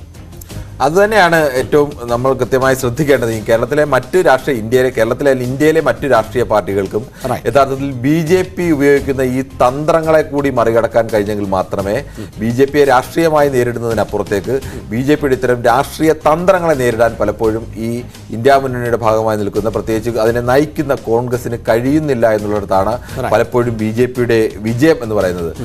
കോൺഗ്രസിന്റെ കയ്യിലിരുന്ന അല്ലെങ്കിൽ ഉറപ്പായി ജയിക്കുമെന്ന് ഉറപ്പിച്ചിരുന്ന സംസ്ഥാനമാണ്. വോട്ടെടുന്ന തലേന്ന് പോലും കോൺഗ്രസിന്റെ ഉന്നതാധികാര യോഗമൊക്കെ നടക്കുമ്പോൾ അവിടുത്തെ മറ്റു പാർട്ടികൾക്കൊക്കെ കോൺഗ്രസിന്റെ ഏറ്റവും പ്രധാനപ്പെട്ട നേതാക്കൾ കൊടുത്ത സന്ദേശം മധ്യപ്രദേശ് ഞങ്ങൾ ജയിക്കും, ഛത്തീസ്ഗഡ് ഞങ്ങൾ ജയിക്കും, രാജസ്ഥാനിൽ ഞങ്ങൾക്കൊരു സാധ്യത, ഒരു പ്രതീക്ഷയുണ്ട്, ചിലപ്പോൾ ഞങ്ങൾ ജയിച്ചേക്കാം എന്ന് പറയുന്ന ഒരു സ്ഥലത്ത് നിന്ന് അവർക്ക് ആകെ ഉറപ്പിച്ച് പറഞ്ഞ സ്ഥലത്ത് തെലങ്കാനയിൽ മാത്രമാണ് ജയിക്കാൻ കഴിഞ്ഞത്. അത്തരം അവസാന നിമിഷം പോലും ഇവർക്ക് തിരിച്ചറിയാൻ കഴിയുന്നില്ല. വോട്ടെടുപ്പിന് മുമ്പ് എല്ലാ പാർട്ടികൾക്കും വിജയപ്രതീക്ഷയൊക്കെ ഉണ്ടാവും, സ്വാഭാവികമാണ്. പക്ഷേ ബൂത്തിൽ വോട്ട് പെട്ടിയിൽ അല്ലെങ്കിൽ ഇലക്ട്രോണിക്സ് വോട്ടിംഗ് യന്ത്രത്തിൽ വോട്ട് വീണ് കഴിഞ്ഞാൽ ഒരു രാഷ്ട്രീയ പാർട്ടിക്ക് ശേഷിയുണ്ടോ അല്ലെങ്കിൽ ജനകീയ ബന്ധമുണ്ടോ എന്ന് അറിയുന്നത് അപ്പോൾ തിരിച്ചറിയാൻ കഴിയണം. ഒരു രാഷ്ട്രീയ പാർട്ടിക്ക് ഞങ്ങളുടെ തെരഞ്ഞെടുപ്പ് കഴിഞ്ഞു, ഞങ്ങൾക്ക് കേരളത്തിൽ മത്സരിക്കുകയാണെങ്കിൽ 20 സീറ്റുണ്ട്, അതിൽ ഇത്ര സീറ്റ് ഞങ്ങളുടെ പാർട്ടിക്ക് ലഭിക്കും. അത് ചിലപ്പോൾ 1 or 2 പ്ലസോ മൈനസോ ഒക്കെ ചിലപ്പോൾ ഉണ്ടായേക്കാം. പക്ഷേ അപ്പോഴും കോൺഗ്രസിന് 1 or 2 പ്ലസ് മൈനസോ അല്ല ഉണ്ടാകുന്നത്. വലിയ തോതിൽ ഇപ്പോൾ കഴിഞ്ഞ തവണ UDF ജയിക്കും എന്ന് UDF 19 സീറ്റിൽ ജയിച്ച സ്ഥാനത്ത് CPM കണക്കൂട്ടി പറയുകയാണെന്ന് കരുതിക്കോ, ഞങ്ങൾ 15 സീറ്റിൽ ജയിക്കും. പുറമേക്ക് അങ്ങനെ പറയുമായിരിക്കും, പാർട്ടിക്കുള്ളിൽ പാർട്ടി തീരുമാനിക്കണം ഞങ്ങൾ 15 സീറ്റിൽ ജയിക്കുമെന്ന് കണ്ടാൽ അതിന്റെ അർത്ഥം CPMന് കേരളത്തിൽ അത്തരത്തിലുള്ള വേരില്ല അല്ലെങ്കിൽ അത്തരം സംവിധാനങ്ങളില്ല എന്നാണ്. പക്ഷെ അങ്ങനെയല്ല, അവർ മുൻകൂട്ടി പരാജയം തിരിച്ചറിയാൻ കേരളത്തിലെ CPM-നായാലും കോൺഗ്രസിലായാലും അത്തരം പരാജയങ്ങളും വിജയങ്ങളും ഒക്കെ ഏറെക്കുറെ തിരിച്ചറിയാനുള്ള സംവിധാനങ്ങളും താഴെത്തട്ടുള്ള വർക്കും ഒക്കെ ഉള്ളതുകൊണ്ട് അവർക്കത് കഴിയുന്നുണ്ട്. BJPക്ക് അവർക്ക് അത്തരം വർക്ക് ഇല്ലാത്ത സ്ഥലങ്ങളിലും അത്തരം പ്രവർത്തകരില്ലാത്ത സ്ഥലങ്ങൾ കൂടി അവരുടെ സാധ്യതകളെ കൃത്യമായി ഉപയോഗിച്ചുകൊണ്ട് അല്ലെങ്കിൽ എവിടെ ജയിക്കാൻ കഴിയും, എവിടെ തോൽക്കാൻ കഴിയുമെന്നതിനെ ഉപയോഗിച്ചുകൊണ്ട് മുൻകൂട്ടി തന്നെ ദക്ഷിണേന്ത്യ പിടിക്കുക എന്ന് പറഞ്ഞാൽ ദക്ഷിണേന്ത്യയിൽ ആകെ ജയിക്കാം എന്നൊന്നുമല്ല അവർ കണക്കൂട്ടുന്നത്. അവർ കണക്കൂട്ടുന്നത് ദക്ഷിണേന്ത്യയിലെ എല്ലാ സ്ഥലത്തും അവർക്ക് MP-മാർ വേണം. അത് മിനിമം ഒന്നെങ്കിൽ 1 അല്ലെങ്കിൽ 10 കിട്ടുന്നിടത്ത് 10, 5 കിട്ടുന്നിടത്ത് 5, ഭൂരിപക്ഷം MP-മാരെ ഒന്നും കിട്ടിയില്ലെങ്കിലും പരമാവധി MP-മാരെ ഈ 30 എന്നുള്ള കണക്ക് മാറ്റി അവർക്ക് 40, 50 അല്ലെങ്കിൽ 60 ആക്കാൻ കഴിയണം. അത്തരം ഒരു ലക്ഷ്യത്തിലാണ് BJP ഇപ്പോൾ പ്രവർത്തിക്കുന്നത്. അതായത് പ്രേക്ഷകരെ കൃത്യമായി അലർട്ട് ചെയ്യേണ്ടത് കേരളവുമായി താരതമ്യം ചെയ്തുകൊണ്ടാണ് ഈ അവലോകനത്തിലേക്ക് പോകുന്നത് എങ്കിലും 130 സീറ്റുകൾ ഉള്ള ലോക്സഭാ മേഖലയാണ് ഈ ദക്ഷിണേന്ത്യ എന്ന് പറയുന്നത്. കേരളവും തമിഴ്നാടും കർണാടകവും ആന്ധ്രാപ്രദേശും തെലങ്കാനയും ഒക്കെ ഉൾപ്പെടുന്ന പ്രദേശം. അവിടെ നിന്ന് വളരെ കുറച്ച് അംഗങ്ങളെ മാത്രം ആണ് ലോക്സഭയിലേക്ക് എത്തിക്കാൻ. അതാകട്ടെ പ്രധാനമായും കർണാടകത്തിൽ നിന്ന് മാത്രം എന്നുള്ളതാണ് BJP നേരിടുന്ന വെല്ലുവിളി. അതുകൊണ്ട് തന്നെയാണ് BJP കർണാടകത്തിന് പുറമെ കേരളം ഉൾപ്പെടെയുള്ള സംസ്ഥാനങ്ങളിൽ ഏത് നിലയിലാണ് അജണ്ട സെറ്റ് ചെയ്യുന്നത് എന്നത് കേരളത്തെ മാതൃകയാക്കി കിരൺ വിശദീകരിച്ചത്. ഇതിൽ മറ്റ് 2 സംസ്ഥാനങ്ങൾ കൂടി, സംസ്ഥാനം എന്ന് സാങ്കേതികമായി നമുക്ക് പറയാൻ സാധിക്കില്ല രണ്ടും, എങ്കിൽ പോലും 2 ഇടം കൂടി നമുക്ക് ചേർത്ത് വെക്കേണ്ടതുണ്ടല്ലോ. അത് ഗോവയും ലക്ഷദ്വീപുമാണ്. അതിൽ തന്നെ ലക്ഷദ്വീപിൽ പ്രധാനമന്ത്രി കഴിഞ്ഞ ദിവസം നടത്തിയ സന്ദർശനമൊക്കെ വലിയ തോതിൽ സമൂഹ മാധ്യമങ്ങളിൽ പ്രചരിക്കുകയാണ്. ഈ BJPയെ സംബന്ധിച്ചിടത്തോളം അവർ മുന്നോട്ട് വെക്കുന്ന ഒന്നുണ്ട്, അതായത് പബ്ലിസിറ്റി എന്നതേ ഉള്ളൂ, നെഗറ്റീവ് പബ്ലിസിറ്റി എന്നതില്ല. അതും പബ്ലിസിറ്റി മാത്രമാണ് എന്ന് പറയുന്ന ഒരു പോളിസി അവർ നേരത്തെ തന്നെ സ്വീകരിച്ചതാണ്. പബ്ലിസിറ്റി നെഗറ്റീവാണ് എങ്കിൽ പോലും അത് ജനങ്ങൾക്കിടയിലേക്ക് ഇറങ്ങി ചെല്ലുകയാണ് എന്നുള്ളതാണ് അവരുടെ ഒരു രീതി. ഇപ്പോൾ വലിയ തോതിൽ ഈ പ്രധാനമന്ത്രിയുടെ സന്ദർശനമൊക്കെ ട്രോളുന്ന സാഹചര്യം കൂടിയുണ്ട്. പക്ഷേ അവിടെയും പ്രധാനമന്ത്രിയും BJPയും ഒക്കെ ചർച്ച ചെയ്യപ്പെടുന്നു എന്നതിനെ വിജയമായാണ് അവർ കാണുന്നത്. ഒപ്പം ഗോവ ഒരു പക്ഷേ ഗോവയെപ്പോലൊരു സംസ്ഥാനത്ത് അത് സഖ്യത്തിൻ്റെ ഭാഗമാകട്ടെ എന്ത് രാഷ്ട്രീയ നയത്തിൻ്റെയും ഭാഗമാകട്ടെ അധികാരത്തിലേറാൻ ഞങ്ങൾക്ക് സാധിക്കുമെന്ന് BJP തെളിയിക്കുകയും ചെയ്തതാണ്. ഇവിടെ ഇപ്പോൾ ലോക്സഭയിലേക്ക് അംഗബലം എന്നത് ശുഷ്കമാണ് എങ്കിൽ പോലും ആ സംസ്ഥാനങ്ങളെയും നമുക്ക് പറഞ്ഞല്ലേ പോകാൻ പറ്റൂ. അത് തന്നെയാണ് ഇത് യഥാർത്ഥത്തിൽ ഗോവയും ലക്ഷദ്വീപും അങ്ങനെ പൊതുവായ ദക്ഷിണേന്ത്യൻ സംസ്ഥാനങ്ങൾ എന്ന് പറഞ്ഞ ഒരു കൃത്യമായി അങ്ങനെ ദക്ഷിണേന്ത്യൻ സംസ്ഥാനം ഇന്നതെല്ലാമാണ് എന്ന് പറഞ്ഞ അങ്ങനെ വ്യവസ്ഥയൊന്നുമില്ല. പക്ഷേ ദക്ഷിണേന്ത്യൻ സംസ്ഥാനങ്ങൾ ഉപയോഗിക്കുന്ന സാധാരണഗതിയിൽ കൂട്ടുന്ന രണ്ട് സംസ്ഥാനങ്ങളല്ല ഗോവയായാലും ലക്ഷദ്വീപായാലും. പക്ഷേ നമുക്ക് അത് താരതമ്യേന ആകെ 3 സീറ്റുകൾ മാത്രമുള്ള ലക്ഷദ്വീപിലാകെ 1 സീറ്റുള്ള ഒരു സീറ്റ് എന്ന് പറയുന്നത് തന്നെ കേരളത്തിലെ ഈ തിരുവനന്തപുരം നഗരസഭ കോർപ്പറേഷനിലെ ഒരു വാർഡിലുള്ള ആളുകൾ ആണ് എല്ലാം കൂടി വോട്ട് ചെയ്യുന്നത്. 10,000 വോട്ട് കിട്ടുന്ന ആളുകൾ എപ്പോഴും 100 വോട്ടിന് 200 വോട്ടിന് 300 വോട്ടിനൊക്കെയാണ് അവിടെ ജയിച്ചുകൊണ്ടിരിക്കുന്നത്. 10 തവണ PM ചെയ്ത് ജയിക്കുകയും 11ാം തവണ പരാജയപ്പെടുകയും പിന്നീട് അദ്ദേഹത്തിന്റെ മകൻ പരാജയപ്പെടുകയും പിന്നീട് ജയിക്കുകയും പിന്നീട് വീണ്ടും പരാജയപ്പെടുകയും ഒക്കെ ചെയ്ത സ്ഥലമാണ്. അവിടത്തെ സംബന്ധിച്ചിടത്തോളം BJPക്ക് ഇപ്പോഴാണെങ്കിൽ ആ MP-യുടെ സ്ഥാനത്തെ സംബന്ധിച്ച് വലിയ ഒരു സമയത്ത് MP സ്ഥാനം നഷ്ടമാകുന്നു, മറ്റൊരു സമയത്ത് വീണ്ടും MP ആകുന്നു. അങ്ങനെ ഒരു പക്ഷെ വാർത്തകളിൽ ഈ ലക്ഷദ്വീപ് MP എപ്പോഴും മലയാളികളെ സംബന്ധിച്ചിടത്തോളം വാർത്തകളിൽ നിറയുന്ന അല്ലെങ്കിൽ കേരളത്തിൻ്റെതുപോലെ ഒരു ഭാഗമെന്ന് മലയാളി ചിന്തിക്കുന്നതാണ്. മലയാളി ലക്ഷദ്വീപുകാരും ചിന്തിക്കുന്നത് ഏറെക്കുറെ യാത്രത്തിൽ തന്നെയാണ്. പ്രത്യേകിച്ച് മലയാളം പറയുന്ന ആളുകളാണുള്ളത്. അവിടുത്തെ വിദ്യാർത്ഥികളൊക്കെ ഇപ്പൊ ഞങ്ങളെ യൂണിവേഴ്സിറ്റി കോളേജ് ഞാൻ പഠിക്കുമ്പോൾ അവിടെ തന്നെ എനിക്ക് 10-30-ലേറെ വിദ്യാർത്ഥികൾ ലക്ഷദ്വീപിൽ നിന്ന് അവരെല്ലാം ഹോസ്റ്റലിൽ വന്ന് അവർ ഇവിടെ യൂണിവേഴ്സിറ്റി കോളേജിൽ പഠിക്കും. കുറെ പേർ എറണാകുളത്ത് മഹാരാജാസിൽ പഠിക്കും, കുറെ പേർ കോഴിക്കോടൊക്കെ പഠിക്കും. കേരളത്തിലെ ഒരു 3-4 നിരവധി പേർ ജോലിക്കായും കേരളത്തിലെത്തുന്നുണ്ട്. ഇങ്ങനെ പഠിക്കാനെത്തുന്ന പലരും ഇവിടെ തന്നെ പിന്നീട് ജോലിയൊക്കെ കിട്ടി സെറ്റിലേക്ക് ചെയ്യുന്ന ആളുകളും ഒക്കെ ഉണ്ട്. ഇത് ലക്ഷദ്വീപിനെ സംബന്ധിച്ച് ഒരു സീറ്റാണ്. അവിടെ ഇപ്പോൾ BJPക്ക് മത്സരിച്ച് ജയിക്കാൻ 1000 വോട്ട് പോലും തെളിച്ചു. പക്ഷേ BJPയുമായി നല്ല സഹകരണത്തിലാണ്. അതെ, അവിടെയൊക്കെയുള്ള അവർ നോക്കുന്ന ഒരു പ്രധാനപ്പെട്ട വിഷയം ലക്ഷദ്വീപിൽ ഇപ്പോൾ അദ്ദേഹം മോദി സന്ദർശനം നടത്തുന്നതും അതിന്റെ ടൂറിസത്തെ വികസിപ്പിക്കാനുള്ള പദ്ധതിയൊക്കെ നടത്തുന്നതും ഈ ഒരു തരത്തിലും പ്രതീക്ഷയില്ല എന്ന് പറയുന്ന സ്ഥലങ്ങൾ പോലും ഈ അവിടെ നടത്തുന്ന ഒരു നീക്കം കൊണ്ട് മറ്റ് സ്ഥലങ്ങളിൽ എങ്ങനെ പ്രയോജനപ്പെടുത്താം. ഇപ്പോൾ മാലദ്വീപിനെതിരെ ഒരു ഇഷ്യൂ ഉണ്ടായി.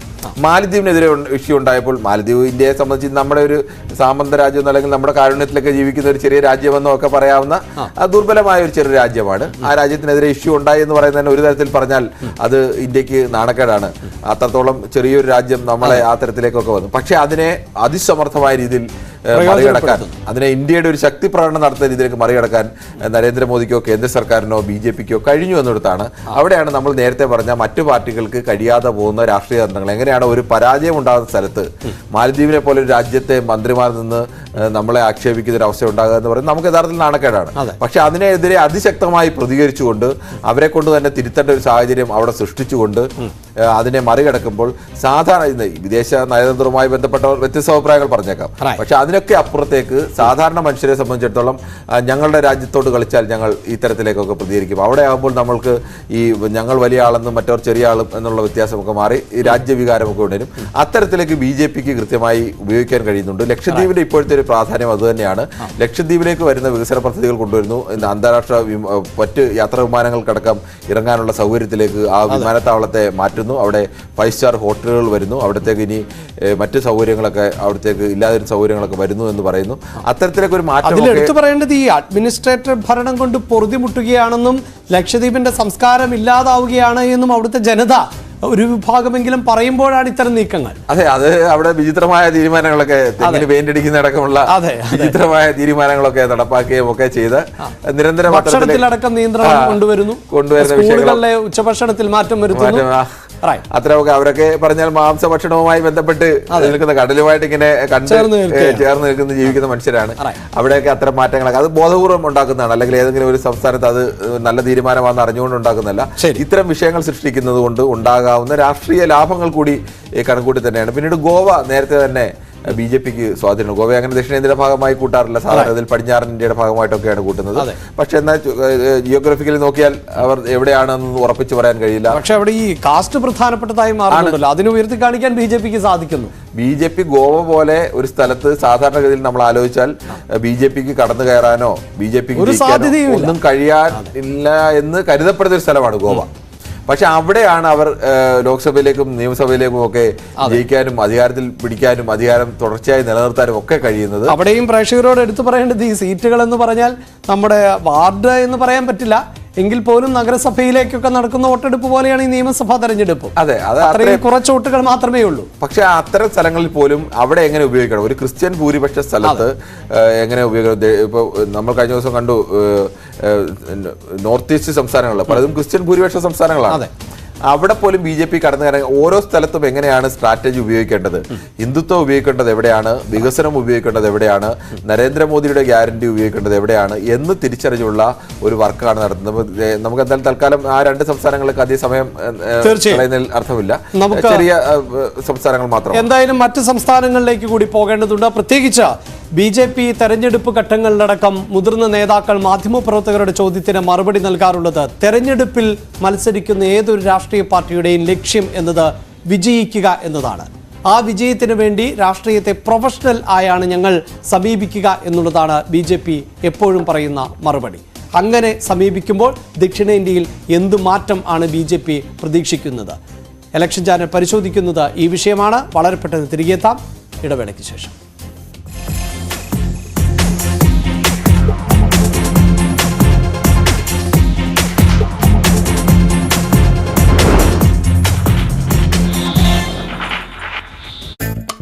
പൊടിങ്ങളിൽ പോയി യൂത്ത് കോൺഗ്രസിന്റെ ചുമതലയിലുള്ള രാഷ്ട്രീയ പ്രവർത്തനം നടത്തുന്നതായും ഉള്ള റിപ്പോർട്ട് നമ്മൾ കോടതിയിൽ ഹാജരാക്കി. അപ്പോൾ അതിലുകൊണ്ട് മെഡിക്കലി ഫിറ്റ് ആണ് എന്നുള്ള ഒരു വാദമാണ് ഉന്നയിച്ചത്. അതിനുവേണ്ടി ഏറ്റവും പുതിയ മെഡിക്കൽ റിപ്പോർട്ട് എടുക്കണം എന്ന വാദം ഞങ്ങൾ പ്രോസിക്യൂഷൻ ഉന്നയിച്ചിരുന്നു. അതനുസരിച്ചാണ് കോടതി വീണ്ടും ഈ പ്രതിയെ ഒരിക്കൽ കൂടി മെഡിക്കൽ പരിശോധന നടത്തുന്നതിന് വേണ്ടി തയ്യാറായത്. യൂത്ത് കോൺഗ്രസ് സെക്രട്ടേറിയറ്റ് മാർച്ചിലെ സംഘർഷവുമായി ബന്ധപ്പെട്ട കേസിൽ യൂത്ത് കോൺഗ്രസ് അധ്യക്ഷൻ രാഹുൽ മാങ്കൂട്ടത്തിനെ റിമാൻഡിൽ വിട്ടിരിക്കുന്നു. ജാമ്യാപേക്ഷ കോടതി തള്ളുകയാണ് ചെയ്തിരിക്കുന്നത്. VV വിനോദ് ചേർന്നു. വിനോദ്, ആരോഗ്യ പ്രശ്നങ്ങളില്ല എന്നുള്ള പരിശോധനാ ഫലം വന്നതോടുകൂടി സ്വാഭാവികമായിട്ട് റിമാൻഡ് ചെയ്യാനുള്ള സാധ്യത തന്നെ നേരത്തെ വിലയിരുത്തപ്പെട്ടതാണ്. ആ രീതിയിലേക്ക് കോടതി കടന്നിരിക്കുന്നു എന്നാണോ മനസ്സിലാക്കേണ്ടത്?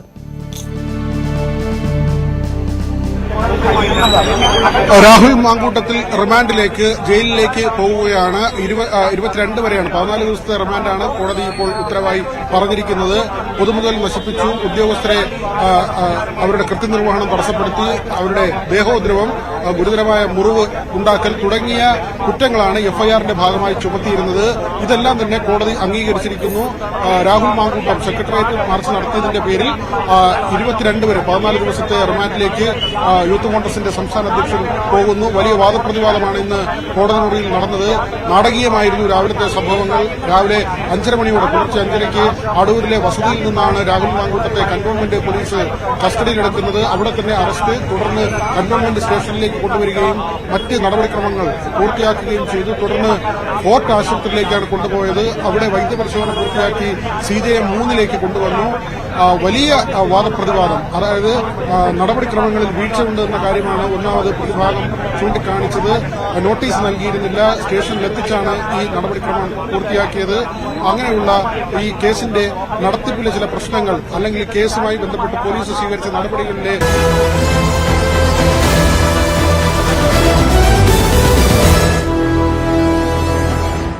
എന്ന തരത്തിൽ പ്രതിഭാഗം ഉന്നയിച്ചു. മറ്റൊന്ന് പ്രധാനമായും പറഞ്ഞത് Rahul മാങ്കൂട്ടത്തിന്റെ ആരോഗ്യസ്ഥിതിയാണ്.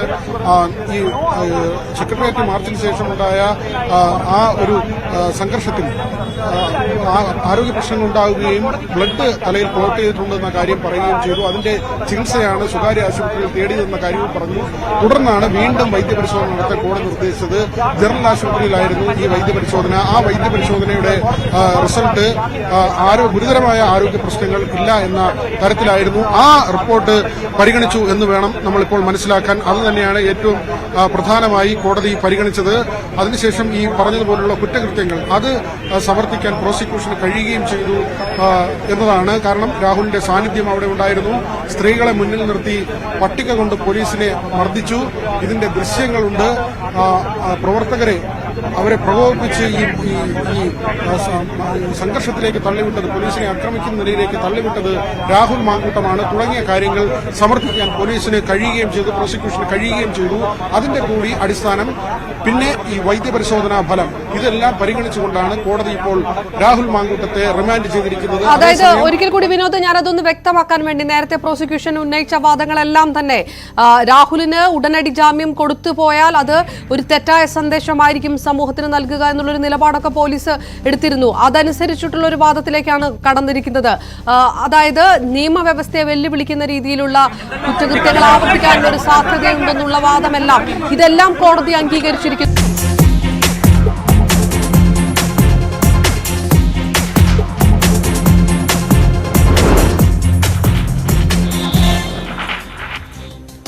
Right, the election channel തുടരുകയാണ്. നമ്മൾ ദക്ഷിണേന്ത്യയിലെ BJPയുടെ പൊളിറ്റിക്കൽ ട്രിക്കുകൾ എന്തൊക്കെ എന്നതാണ്, പ്ലാൻ എന്തൊക്കെ എന്നതാണ് പ്രധാനമായും ചർച്ച ചെയ്തുകൊണ്ടിരിക്കുന്നത്. അതിൽ തമിഴ്നാട് പ്രത്യേകമായി പറയേണ്ട ഒന്നാണല്ലോ. കഴിഞ്ഞ ദിവസങ്ങളിൽ അടക്കം നമ്മൾ ദ്രാവിഡ രാഷ്ട്രീയത്തിൻ്റെ, സ്വത്വ രാഷ്ട്രീയത്തിൻ്റെ ഒരു പ്രത്യേകത പ്രേക്ഷകരുമായി പങ്കുവച്ചതാണ്. യൂട്യൂബിലടക്കം ആ വീഡിയോകൾ പ്രേക്ഷകർക്ക് കാണാൻ സാധിക്കും. അവിടേക്ക് BJPയെ പോലെ ദേശീയ രാഷ്ട്രീയം പറയുന്ന ഒരു പ്രസ്ഥാനത്തെ എത്തിക്കുക, അതിൻ്റെ അമരത്ത് ഒരുപക്ഷെ അഡ്മിനിസ്ട്രേഷൻ പദവിയിൽ ഉന്നതമായ സർക്കാർ പദവികൾ അലങ്കരിക്കേണ്ട ഒരു വ്യക്തിയെ പ്രതിഷ്ഠിക്കുന്നു. അങ്ങനെ ഒരു നീക്കം BJP നടത്തുമ്പോൾ അത് എത്രത്തോളം ഫലം കാണും എന്നാണ് പ്രതീക്ഷിക്കേണ്ടത് കിരൺ? അഭിലാഷ്, BJP തമിഴ്നാട് ഒരു പ്രധാനമായും ലക്ഷ്യം വെക്കുന്ന ഒരു സംസ്ഥാനം തന്നെയാണ്.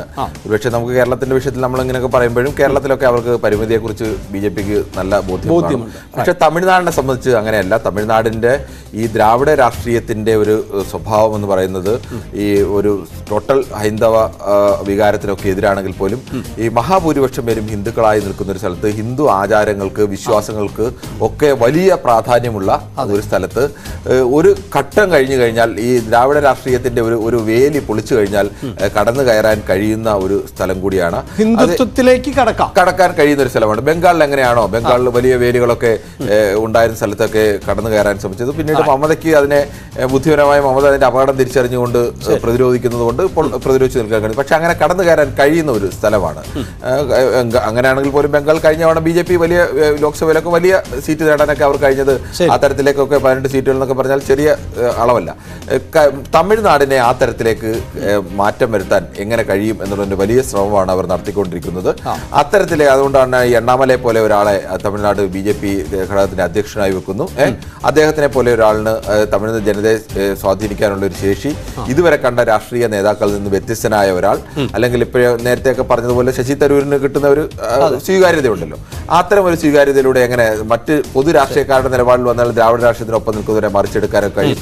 പക്ഷേ യഥാർത്ഥത്തിൽ BJPയുടെ ഈ ചിലപ്പോൾ വലിയ ബുദ്ധി എന്നൊക്കെ പറയുമ്പോഴും ചിലപ്പോൾ പലതും അമ്പെ പരാജയപ്പെട്ടു പോകാൻ കൂടിയുണ്ട്. അത് തമിഴ്നാടിനെ സംബന്ധിച്ച് അത് കഴിഞ്ഞ തവണ വലിയ ഒരു യാഥാർത്ഥ്യം കൂടിയായിരുന്നു. അത് തമിഴ്നാടിന്റെ ആ ഒരു കഴിഞ്ഞ തവണത്തെ കണക്ക് കൂടി നമുക്ക് എടുത്തു കഴിഞ്ഞാൽ പ്രേക്ഷകർക്ക് തീർച്ചയായും നമുക്ക് തമിഴ്നാടിലെ ഡേറ്റകളുടെ കൂടി അടിസ്ഥാനത്തിലാണ് ഇനി മുന്നോട്ട് പോകേണ്ടത്. തമിഴ്നാട്ടിൽ 2011 മുതലുള്ള ഒരു തെരഞ്ഞെടുപ്പ് ചിത്രമാണ് ഇപ്പോൾ പ്രേക്ഷകർക്ക് കാണാൻ സാധിക്കുന്നത്. ഫുൾ സ്ക്രീനിലേക്ക് വരുമ്പോൾ മനസ്സിലാക്കാം അവിടുത്തെ MLA-മാരുടെയും MP-മാരുടെയും സാന്നിധ്യം സംബന്ധിച്ച ഡേറ്റകൾ ആണിത്. 2011 അംഗങ്ങളൊന്നുമില്ല, 2016 ആരുമില്ല, 2021 4 പേരെ നിയമസഭയിലേക്ക് എത്തിക്കാൻ BJPക്ക് സാധിക്കുന്നു. 2.62% വോട്ട് വിഹിതം.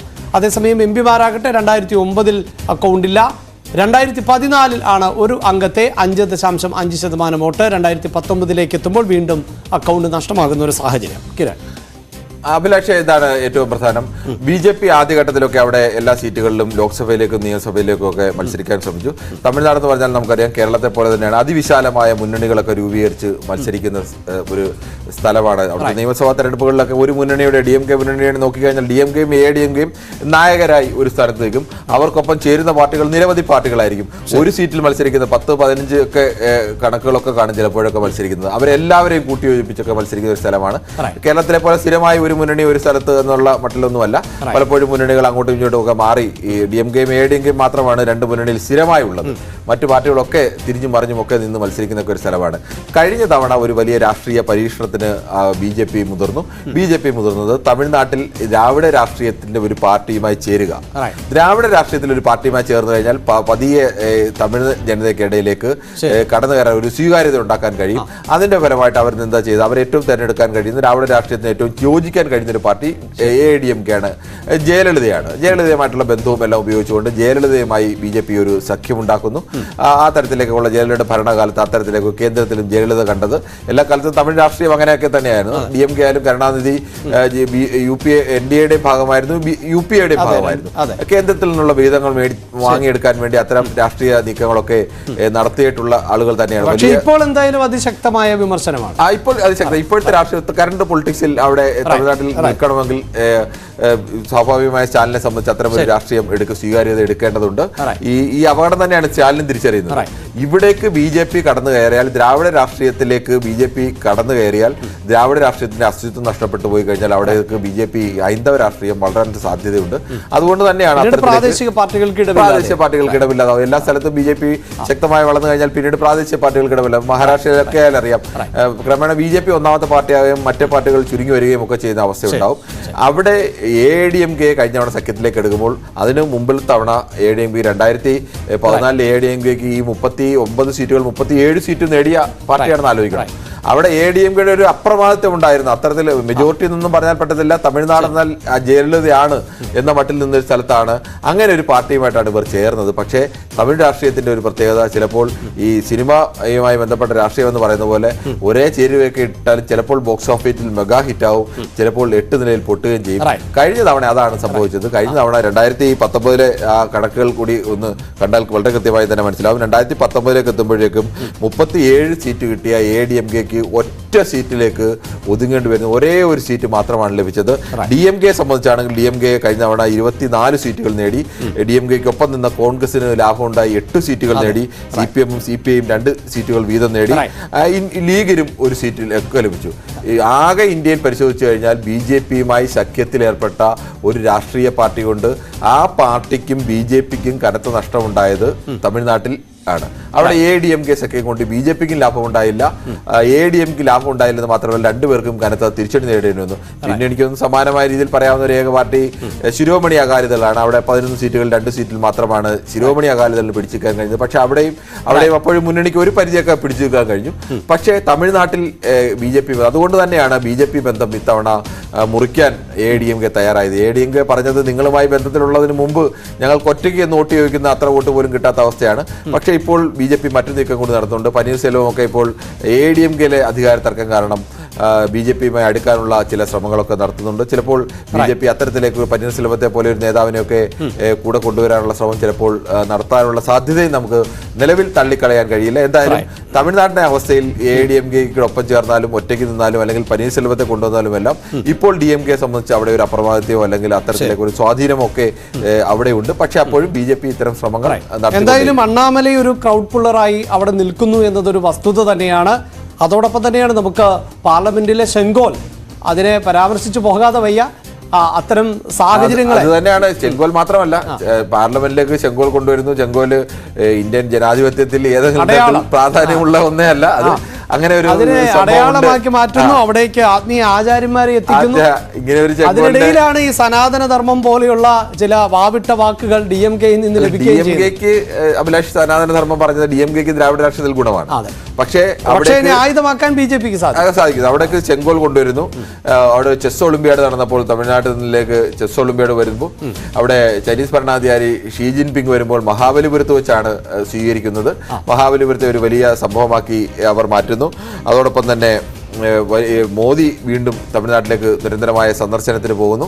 ഇത്തരം വലിയ തമിഴ്നാടിനെ സംബന്ധിച്ച് ആദ്യഘട്ടത്തിലൊക്കെ തമിഴ്നാടിന് സഹായം നൽകാതിരുന്ന, പ്രളയമൊക്കെ ഉണ്ടായപ്പോൾ സഹായം നൽകാതിരുന്ന അല്ലെങ്കിൽ തമിഴ്നാട് നിന്നിരുന്ന BJP ഇത്തവണ പ്രളയം ഉണ്ടായപ്പോൾ വളരെ പെട്ടെന്ന് അവിടുന്ന് പ്രധാനപ്പെട്ട നേതാക്കളെല്ലാം വരുന്നു, മന്ത്രിമാർ വരുന്നു, അവിടുത്തേക്ക് കേന്ദ്ര സഹായം പ്രഖ്യാപിക്കുന്നു, കേന്ദ്രത്തിന്റെ മറ്റ് സേനകളുടെ സഹായം പ്രഖ്യാപിക്കുന്നു, അതെല്ലാം നടപ്പാക്കുന്നു. ഇതെല്ലാം വളരെ ഉച്ചത്തിൽ തന്നെ നടപ്പാക്കുന്ന ഓരോ കാര്യങ്ങളും കൃത്യമായി തന്നെ ജനങ്ങളിലേക്ക് എത്തിച്ചുകൊണ്ട് തന്നെ വിളിച്ചു പറഞ്ഞുകൊണ്ട് തന്നെ ഇത് സേവനം ചെയ്യുന്നു. അത്തരത്തിലേക്ക് മാറാനുള്ള ഒരു പ്രധാനപ്പെട്ട ഒരു കാരണം കൂടി ഈ തമിഴ്നാട് ഒരു സ്ഥലം പൂർണ്ണമായും വിട്ടുകളയാൻ എന്തായാലും BJP തയ്യാറല്ല. അവിടെയും അവർ അത്തരം ഒരു പരീക്ഷണമൊക്കെ നടത്തും. അതിനുള്ളൊരു മുന്നോടി തന്നെയാണ് വളരെ നേരത്തെ തന്നെ തമിഴ്നാട്ടിന്റെ വികാരത്തിനൊപ്പം നിൽക്കാൻ BJP എന്ത് ചെയ്യണം, അത്തരം ഒരു നീക്കം കൂടി BJP നടത്തുന്നത്.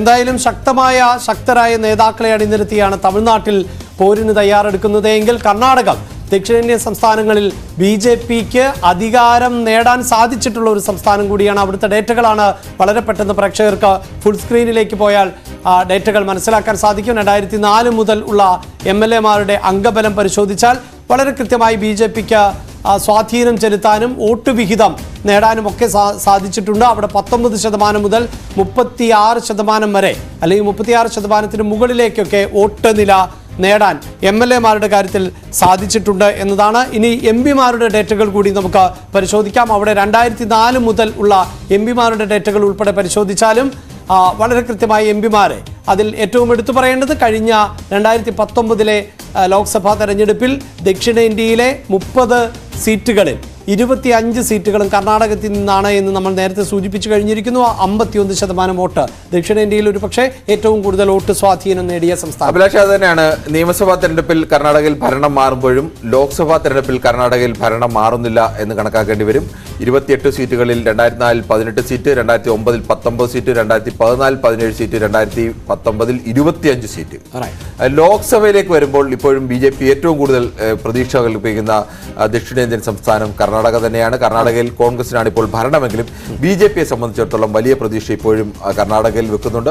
അത്തരത്തിലേക്ക് BJP ഒരു നീക്കം വരാനും സാധ്യതയുണ്ട്. പക്ഷേ കർണാടകയിൽ നിലവിലുള്ള ഭരണത്തിലും കോൺഗ്രസിന്റെ സമീപകാലത്തുണ്ടായത് സംഘടനാ തലത്തിൽ നിൽക്കാൻ ഒരു പ്രധാനപ്പെട്ട നേതാവും അല്ലെങ്കിൽ സംഘടനയെ നയിക്കാൻ നേതാവും പൊതുസ്വീകാരനായ ഒരു നേതാവും അങ്ങനെ രണ്ടുപേർ ചേർന്ന ഒരു നല്ല കോമ്പോ. എങ്ങനെയാണ് അമിത്ഷായ്ക്കും മോദിക്കും നിൽക്കാൻ കഴിയുന്ന അത്തരത്തിൽ കർണാടകയിൽ നിൽക്കാൻ കഴിയുന്ന രണ്ട് നേതാക്കൾ ഉള്ളതുകൊണ്ട് ചിലപ്പോൾ കോൺഗ്രസിന് ഒരു പരിധിവരെ അവിടെ പ്രതിരോധിച്ച് നിൽക്കാനോ അല്ലെങ്കിൽ ചിലപ്പോൾ അവരുടെ സീറ്റിന്റെ എണ്ണമൊക്കെ വർദ്ധിപ്പിക്കാനും ഒക്കെ കഴിയാനുള്ള സാധ്യത കൂടിയുണ്ട്. നമുക്ക് മറ്റ് സംസ്ഥാനങ്ങൾ കൂടി വളരെ പെട്ടെന്ന് പരിശോധിച്ചാൽ ആന്ധ്രാപ്രദേശാണ് നോക്കേണ്ടത്. ആന്ധ്രാപ്രദേശും തെലങ്കാനയും ഒരു സംസ്ഥാനമായിരുന്നു, പിന്നീട് വിഭജിച്ച് രണ്ടായതാണ്.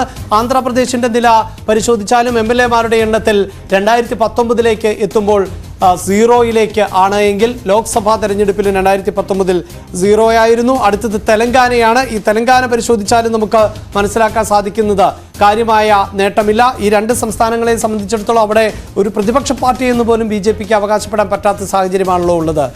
നിലവിൽ ആന്ധ്രാപ്രദേശിലും കേരളത്തിലും മാത്രമാണ് BJPയെ സംബന്ധിച്ചിടത്തോളം ഈ രണ്ട് സ്ഥലങ്ങളിലാണ് അവർക്ക് MP-മാരെ ഇല്ല എന്ന് പറയാം. ക്ഷമിക്കണം, MLA-മാരില്ലാത്ത ഒരു സ്ഥലമാണ്. MP-മാരുടെ വിഷയം വേറെ, MLA-മാരെ ഇല്ലാത്ത രണ്ട് കേരളത്തിൽ ഒരാൾ നേരത്തെ ഒരാൾ ആകെ ഉണ്ടായ ചരിത്രത്തിൽ ഒരാളാണ്, അതും ഇത്തവണ ഇല്ല. ആന്ധ്രാപ്രദേശിൽ അങ്ങനെയല്ല. ആന്ധ്രാപ്രദേശിൽ നമ്മൾ കണക്ക് നേരത്തെ കണ്ടു 4 MLA-മാർ വരെ അവർക്ക് ലഭിച്ചിരുന്നതാണ്. അവിടെ നിന്ന് പോയി MLA-മാരുടെ നിയമസഭാ അംഗങ്ങളുടെ സാന്നിധ്യം ഒരാൾ പോലും ഇല്ലാത്ത ഇന്ത്യയിലെ 29 സംസ്ഥാനങ്ങൾ എന്ന് പറയുമ്പോൾ അതിൽ 2 സംസ്ഥാനം മാത്രമാണ്, കേരളവും ആന്ധ്രാപ്രദേശും മാത്രമാണ്. തമിഴ്നാട്ടിലും കർണാടകയിലും തെലങ്കാനയിലും അടക്കം അവർക്ക് സ്വാധീനമുണ്ട്.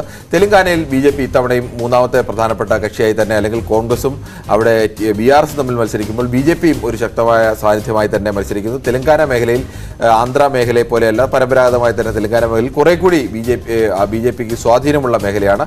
ആന്ധ്രയേക്കാൾ സ്വാഭാവികമായും ഇത്തവണ കൂടുതൽ ശ്രദ്ധ കേന്ദ്രീകരിക്കുന്നത് തെലങ്കാനയിൽ തന്നെയാവും. തെലങ്കാനയിൽ ചിലപ്പോൾ ആന്ധ്രയിലും തെലങ്കാനയിലും ഒക്കെയുള്ള പ്രത്യേകത തെലങ്കാനയിൽ ചിലപ്പോൾ BRSുമായി ഒരു സഖ്യത്തിലേക്ക് നീങ്ങാനുള്ള സാധ്യത ഇതൊന്നും ചിലപ്പോൾ പറയാൻ കഴിയില്ല. BRSന് അങ്ങനെ ഒരു സഖ്യത്തിലേക്ക് വരാനുള്ള സാധ്യത തള്ളിക്കളയാൻ കഴിയില്ല. ആന്ധ്രാപ്രദേശിനെ സംബന്ധിച്ച് കോൺഗ്രസ് ഒരു ഭാഗത്ത് YSRന്റെ ഭാര്യയും വിജയമ്മയും ശർമ്മളയും ഒക്കെ കൊണ്ടുവന്ന് കോൺഗ്രസിന്റെ നേതൃത്വത്തിൽ കൊണ്ടുവരുന്നു. YSR CPയും സ്വാഭാവികമായും ജഗൻമോഹൻ റെഡ്ഡിയും ഒരു പ്രതിസന്ധിയിലേക്കൊക്കെ നീങ്ങാൻ സാധ്യതയുണ്ട്. TDP ഉണ്ട്. അപ്പോൾ ഇവർക്കൊന്നും BJPയുമായി ചേരുന്നതിന് അങ്ങനെ അധികം ബുദ്ധിമുട്ടുള്ള പാർട്ടികളല്ല. അത്തരം പാർട്ടികളെയൊക്കെ ചിലപ്പോൾ ചൂണ്ടയിട്ട് പിടിക്കാനുള്ള സാധ്യത അവസാന നിമിഷത്തിലേക്ക് BJP ലോക്സഭാ തെരഞ്ഞെടുപ്പ് മുന്നിലുണ്ട്. കാണാനുള്ള സാധ്യതയും തള്ളിക്കളയാനാവില്ല. ശരി, എന്തായാലും പ്രത്യയശാസ്ത്രങ്ങൾ വ്യത്യസ്തമാണെങ്കിലും എല്ലാ രാഷ്ട്രീയ പാർട്ടികളും ഒരേ സ്വരത്തിൽ പറയുന്ന ഒന്നുണ്ട്: രാഷ്ട്രീയം അവസരങ്ങളുടെ കലയാണ്. അതുകൊണ്ട് തന്നെ രാഷ്ട്രീയ നിഘണ്ടുവിൽ അസാധ്യം എന്ന ഒരു വാക്കില്ല. അത് തെളിയിച്ച രാഷ്ട്രീയ പ്രസ്ഥാനമാണ് BJP. അതുകൊണ്ടാണ് 84-ൽ കേവലം 2 സീറ്റുകളുമായി യാത്ര തുടങ്ങിയ BJP ഇപ്പോൾ തുടർച്ചയായി അധികാരത്തിൽ ഇരിക്കുന്നത്. ദക്ഷിണേന്ത്യയിൽ 2024-ൽ BJP മാസ്റ്റർ പ്ലാൻ തയ്യാറാക്കുമ്പോൾ മോദിയുടെ ഗ്യാരണ്ടി ഫലം കാണുന്നു. പ്രവചനങ്ങൾക്ക് ഇവിടെ ഇടമില്ല. ഇലക്ഷൻ ചാനൽ പൂർണ്ണമാകുന്നു. നമസ്കാരം.